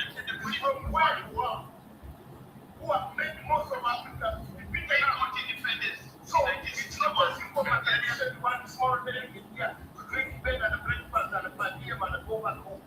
This is a matter that should be solved by definitely and the similar. And I've told Muhammad has taken my advice. I don't know who advised the government. Why are you doing this one? I don't know. Why it's just we should be taking the matter. I understand this one. That very well. No, go back. I want to see my they are the same thing that is going. Especially the more that I Ramaphosa. When he comes and knowing, he is a Ramaphosa. Things cannot happen when you watch. When you watch, system police. It is getting back. You watch a violence, killing people, killing them. No, this is not an injury. This is not a family, but a man in 1994. And the woman but we should not take revenge on this continent. We should not take revenge. Some of us are not taking, don't take the law in your hands again. And certainly this is not the whole of South Africa. These are wounds. And these are wounds prepared logistically, supplies. It is by you should not fly anywhere. Not when you see someone and the Mutana here in Lagos killing. See out there, deported. No, deported. These are wounds that they are done. They are grieving. They are most from his fight.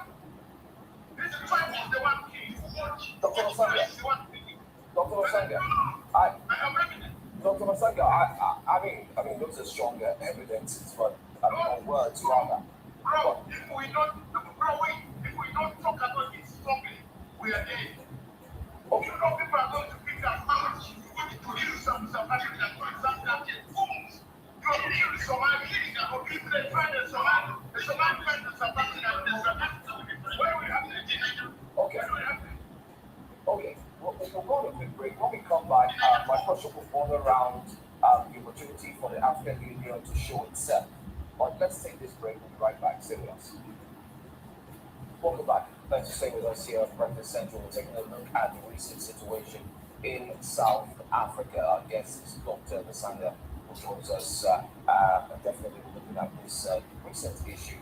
You may not have seen the video, but if you came across that video, it's quite sad to see how the Nigerian was unaligned, especially by the police in South Africa. The reports did come out that he wasn't unaligned in that manner. Rather, he was arrested, and in the process, he wasn't feeling too well. But video footage did surface online.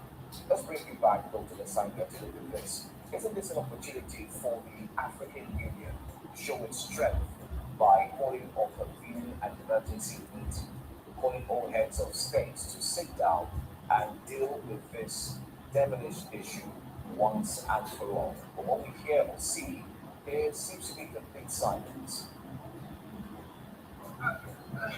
My brother, African Union is dead. You know the one? D-E-A-D. The head of political peace and security commission is a Yoruba man called Ambassador Bakoli. Useless. Very useless man. Very useless. I don't know why Nigeria would start useless people to destroy our organization. He cannot call even half a meeting between a cat and a rat. You don't know. This is a man who should have followed, who should canvass the whole Africa. Talk like a Mazan. Go to Nigeria. Talk. Go to South Africa. Tell them what are you doing. He sits in the office. He's from Nigeria, though. Don't tell me from Uganda. If we want to be Mazan. Unfortunately, they can't elect me to become the head of the political, which I started better than Bakoli. On the highest iron on planet Earth. Useless people. Dead. African Union is dead, bro. Brother, and my sister, it is dead. The Kufa is dead. They cannot even call a single meeting. You see, there was going to be a meeting today in Cairo. In where I said we are gathering with so many people to beat some of these African heads of state. Cairo, they threatened, because they are mobilizing Africa to get some of these guys elected. Why does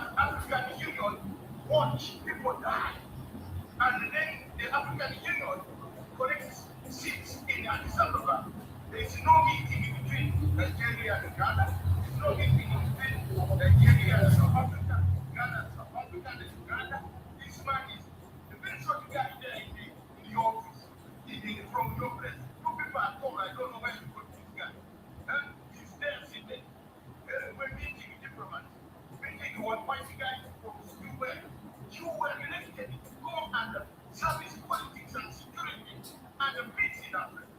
You should not have sat in the office in the AU and wait for Nigerians to be killed. Then you call yourself ambassador Bangori. My fool. These people must be told. You see, previously you are talking about someone who set up an office. Here, President, what is this in Africa, sure?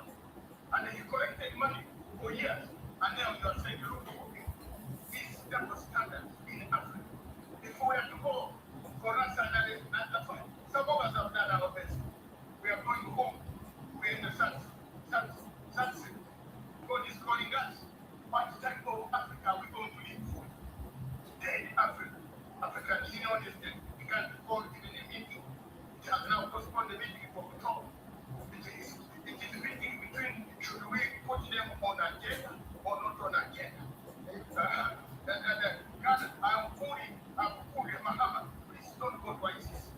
Because I'm the only expert on ICC. Some of Sahara. You can't get anyone who tackled ICC and the Security, the root of the Security, without me, Baba will not be talking. Without me, Muhammad, Thomas Bashir, the Kenyan, everybody, they wanted to kill them, bring prison. And I guess I think the ICC, not because the ICC is a name, the state is just an American organization. So, one thing that I want to say to African Union needs to change the name to Organization of African Unity. We should go back to original organization that used to help African brother, sister, and brother. It is dead. They correct honorary allowance. And unfortunately, the money ending in the political wing, which would have flown to South Africa, is from Nigeria. It's called Ambassador Bangkok. So you can give him a call to ask to tell him Matanga says you are useless. Okay. Earlier when you were speaking, you said there shouldn't be any not exactly what you but reprisal attacks as a result of what has happened. How do we go forward from this? How do we get to a point where Africa realizes that we're not together anymore? Where we realize that we are one continent that should be looking out for each other. And I hear you when you say we should no longer be African Union, we should go back to the organization of African unity. But beyond the titles and the languages, what do we need to do to ensure that Africa puts Africa first?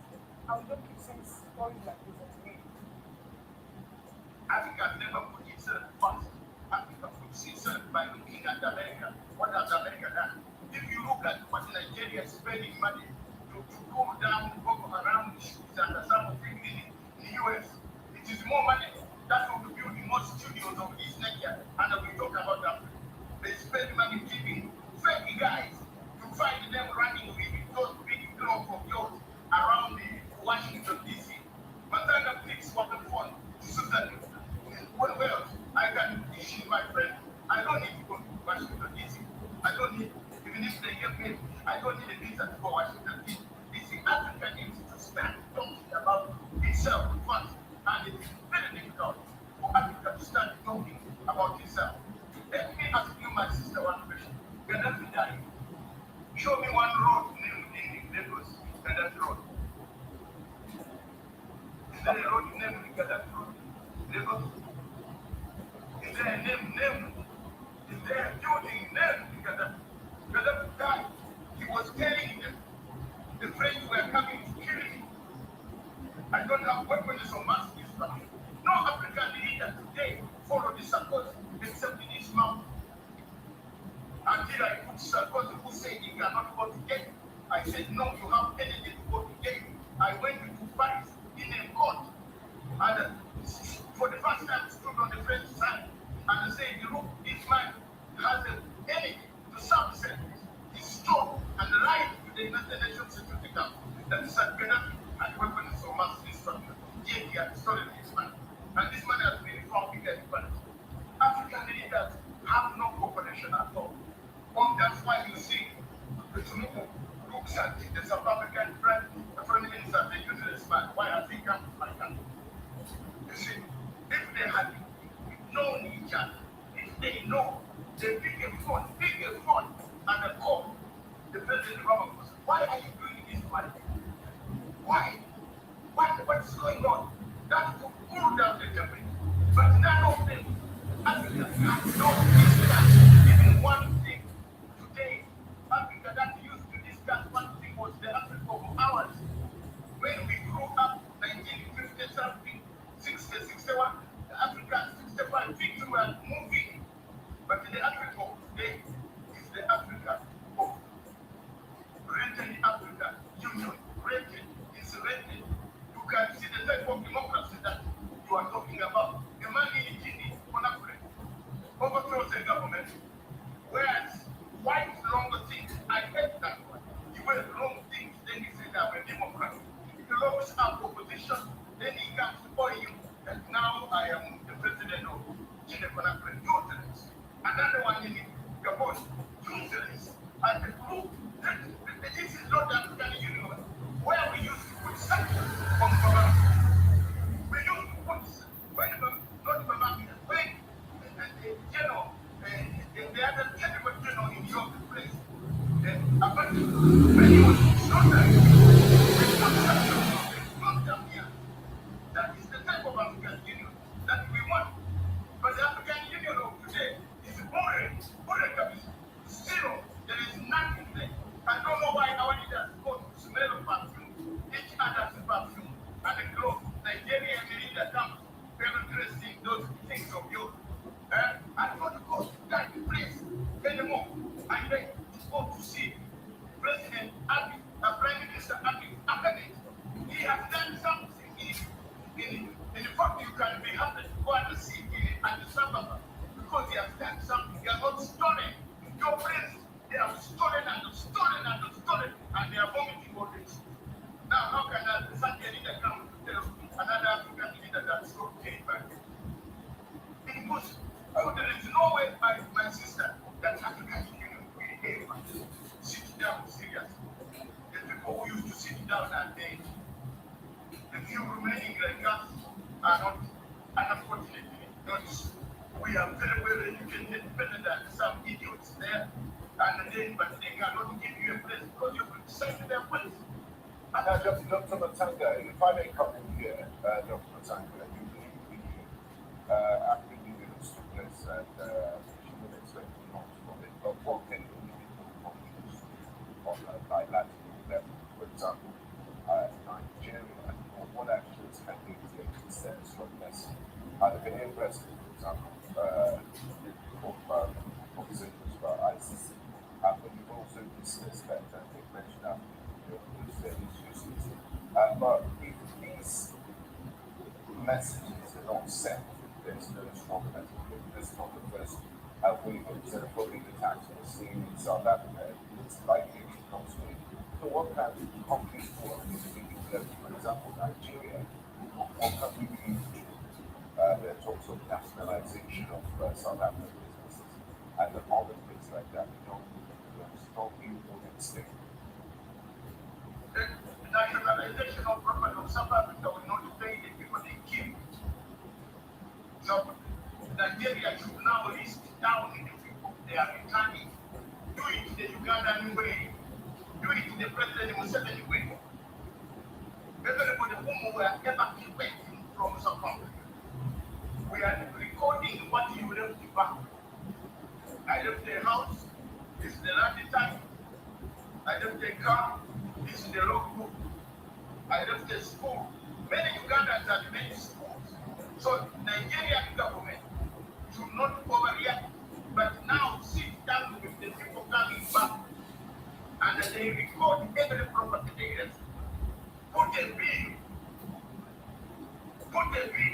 This case is not the case for International Criminal Court. Unfortunately, some of the government, they have very poor lawyers.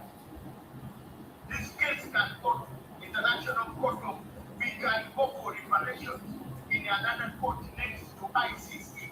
Ask Dr. Matanga. They are there to not to contact me. We can talk for the first time if you want any advice. Because represent Nigeria there lies to Tinubu. This case can be well documented with each and every lost property. And then we put down the total figure. And let's all African countries start flash this. This list. Uganda is doing it. Ghana is doing it. Kenya is doing it. Malawi is doing it. Mozambique is doing it. Let's get this money. The reparation. Let's get enough money done it. Let's pay back. Let's about to pay the fee. Let's teach something in Africa. You know you repunish them more. You repunish them more than destroying their property or confiscating their property. No, let in the law. Let's go to court. There are courts. They are not the other courts can be solved. The case of that matter cannot be solved by ICC. That's the case because in South Africa, you need now to go to South Africa and raise the matter. You know the South African court because South Africa, the court ICC is complementary to the state. ICC does not interfere into internal affairs until there is an overflow and a failure to do that. But the ICJ, we can now call ICJ. The South Africa went to ICJ and they said Israel is killing Palestinians. We can also call ICJ all African countries that have lost their people and put a agreement in South Africa. If they don't know how to write it, then there is no way saying me today. Look at calling and writing it on a pro bono basis for your government because it seems the government general is also confused. They should not retaliate against South Africa. By the way, in South Africa, don't forget, only got independence in 1994. We got independence in 1961 for Nigeria, Uganda 1962, with some of the people beating us those on the days they got independence. So for us, we are ordered, for us to be sponsored to remove apartheid. Let's behave like elders and maybe teach South Africa the way forward by going to say, this is our bill, $10 billion. Another country comes with the bill, $5 billion. Another bill comes 5, 2, 3, 4. Let each country count for the laws to teach South Africa to say what happened. Because the president is probable. So he should have directed the police. That's why you see Tinubu has now directed the police to arrest the man who had created the office closer to him. And he was making money near his house.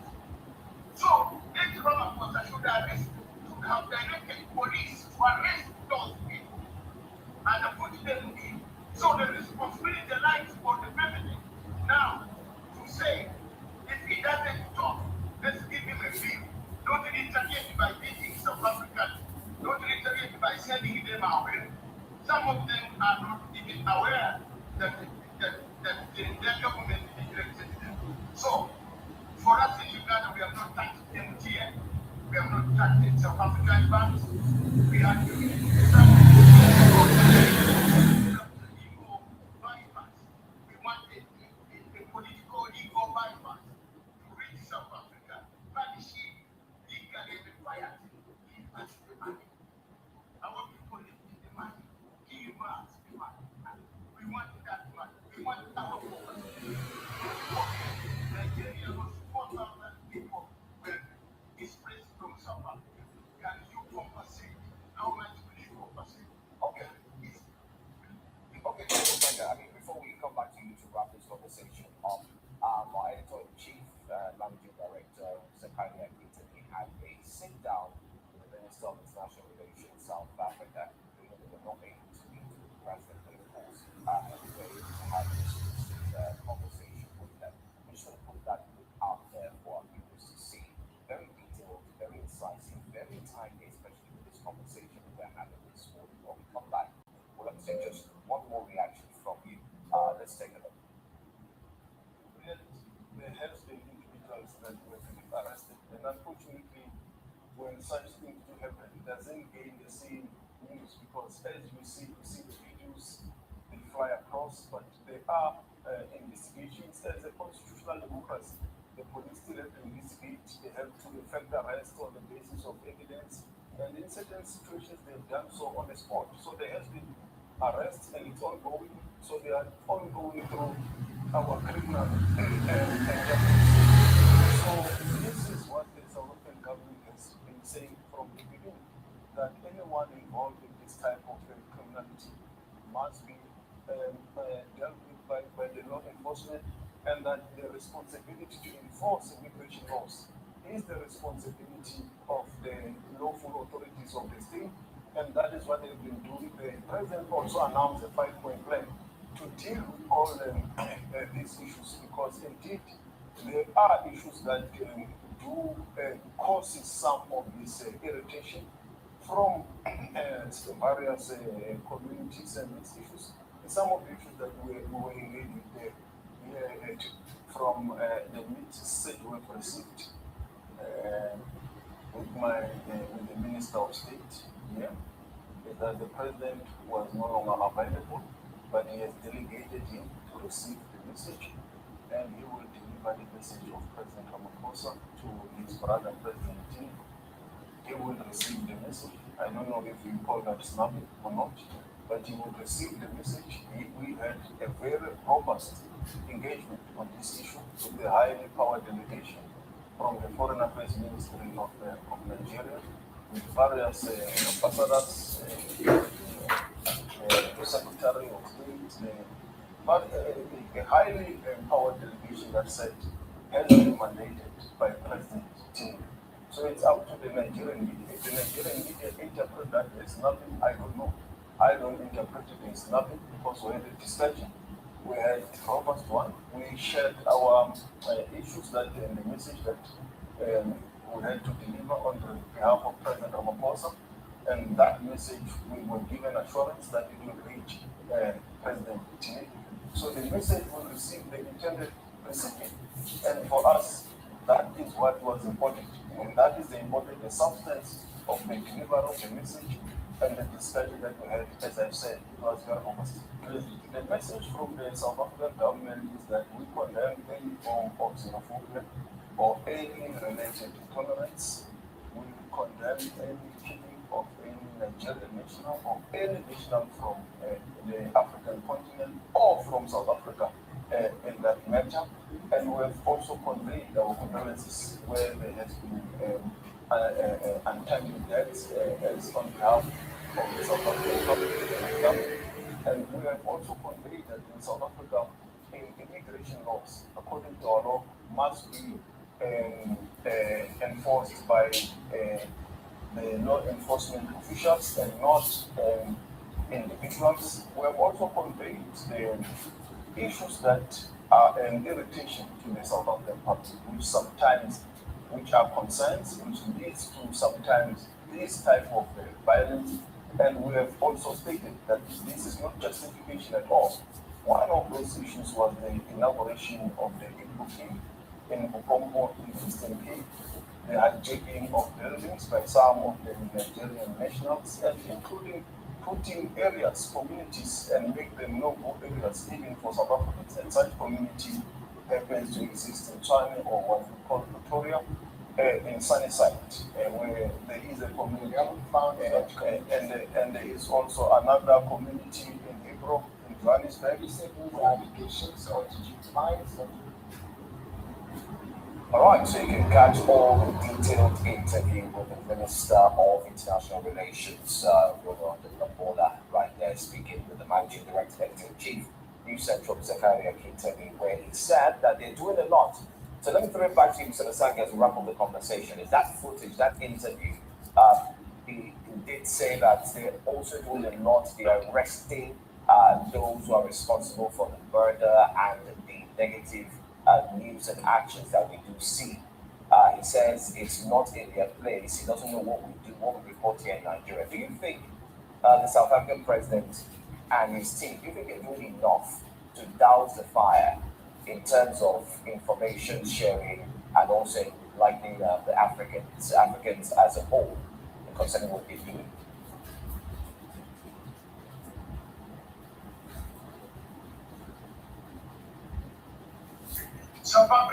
intelligence system. If I were the director, should be alert now. Sister and the brothers, South Africa has been infiltrated. It has been infiltrated by several agencies. George Soros, through the Israelis, they have been infiltrated through Zuma. You see, this is wrong intelligence that you can get. I am a member of Chatham House, a member of International Institute of Strategic Studies. You can't tell me you know anything beyond that. Those are agencies that know. There is infiltration, supply through NGO of Jacob Zuma's base of Natal, KwaZulu Natal. The guy that you see wearing those things is Jacob Zuma's family. They have been paid, well paid, to disrupt South Africa. Mr. Ramaphosa, to get South Africa back working, get Zuma. Zuma betrayed us. Gaddafi died. He told the ambassador to vote. If he had abstained, the resolution would have collapsed. We have kept quiet. Now Zuma has never condemned this openly.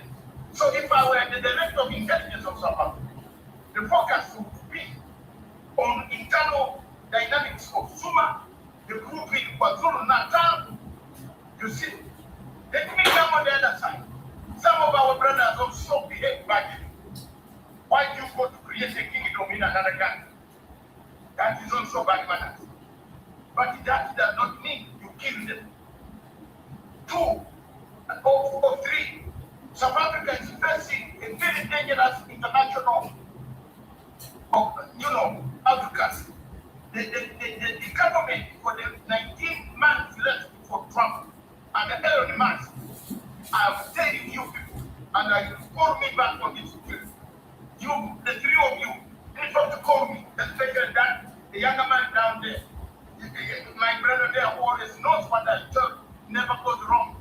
South Africa is going to be disrupted by the CIA systems across the Atlantic Ocean. You watch and see. The remaining 19 months of Trump in power will find Trump has already said South Africa is expelling the whites. There is a genocide there. That's the assumption in the white. I always follow with the Sudan Wales and other people, friends of mine there. Where is the genocide there?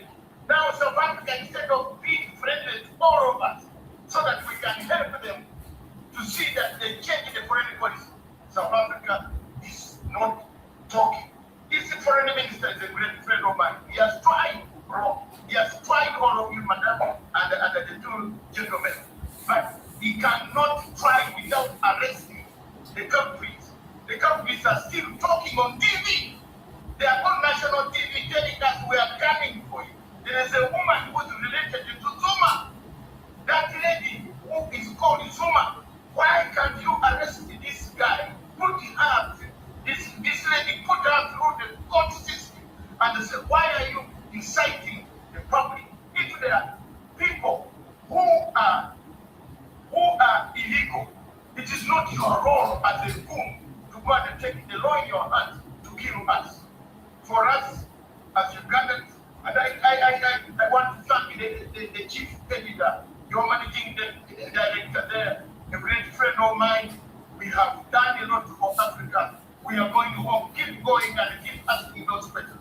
I wish one of these days he calls me asking questions. That program will be very robust because we talk the truth. Things are not good. The man says we have arrested some people and we are investigating. You waited to investigate when people were dying. Surely, tell me, why was he waiting for God, for Jesus to come to celebrate the goons and against people whom you beat on the streets? Practically, that is not the way things are doing. We should do it Africa. For me, I am an African elite.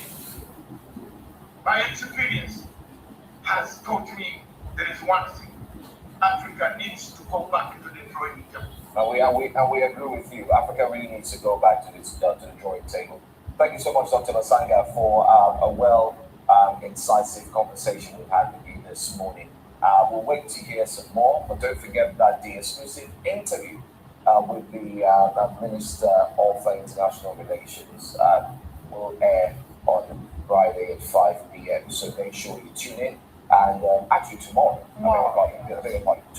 at 5 p.m.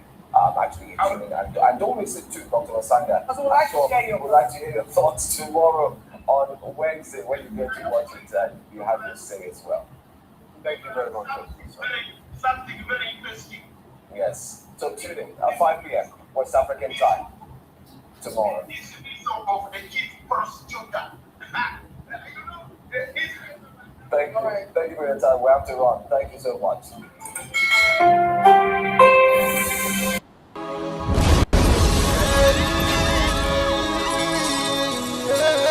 This is from Biafra's Got Talent. We are letting Biafrans know the reason why we should remember those who gave their lives for us, those who died, that we may live. You died to end my suffering. You died fighting for my freedom. Your blood is the seed of redemption. You are my inspiration. The deed no wrong with them, military shots at them. 67 to 70, we remember them. 2016, 38 May, memory still lives in our mind till today. Wonder why they refuse to publicize the genocide. The world media turn blind eyes to our plight. It's time to arise, land of the rising sun. Let's rise one more time, let's rise. Yo, we will never forget our fallen heroes. Those who gave their life for us. Onitsha massacre, Deepens massacre, Aba massacre. We remember you. Alright. Tell them I started there. Remember when me tell you say I started there. Yeah, I remember that one that called us a prospero. But the way you put like a papa nuku. But then the way you me tell you what I look pandi, what pandi samiro. Me tell you what I day. For me the plan and the rest of man I tell you what I am. Me never give up. Me tell them say what I want to promise you something today. We must fight together. No retreat and no surrender. We must hold them down till the end of time. The most important thing is that we will restore Biafra. May your soul rest in peace. I look up to the sky with tears in my eye. For other Biafrans and for freedom had to die. We will never forget you as the days go by. You are always in my heart. We'll never be apart. They fought for our freedom. They died for our freedom. They fought the Nigerian soldiers in the war front without food, without guns, for our freedom, for our life, for our own good, for our children. We love them, our heroes. We want them. My heart bleeds when I saw them slain. Where will I be now if not then? They will remain indelible in my heart forever, forever, forever, and ever, and ever.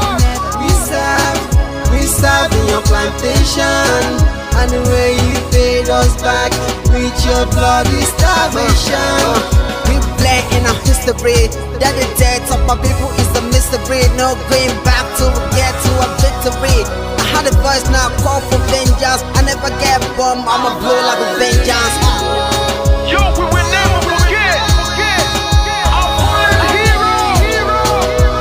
Those who gave their life for us. Onitsha massacre, Deepens massacre, Aba massacre. We remember you. Alright. Where will I be now? If not you, you died at Mali.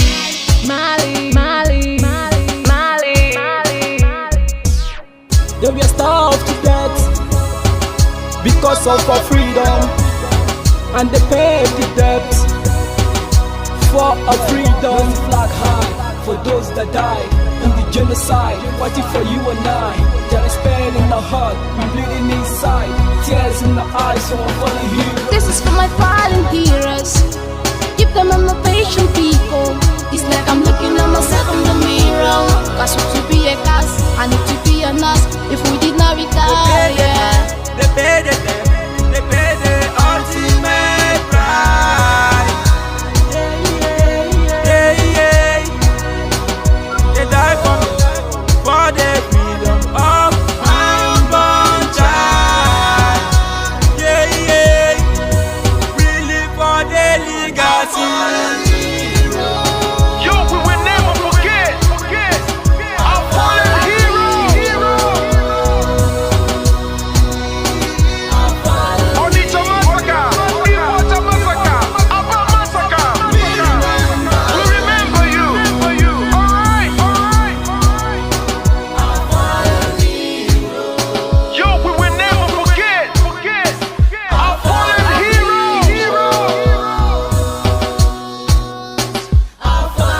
march on, cause we are more than conquerors. Yeah, you know what it is. I'm looking at myself.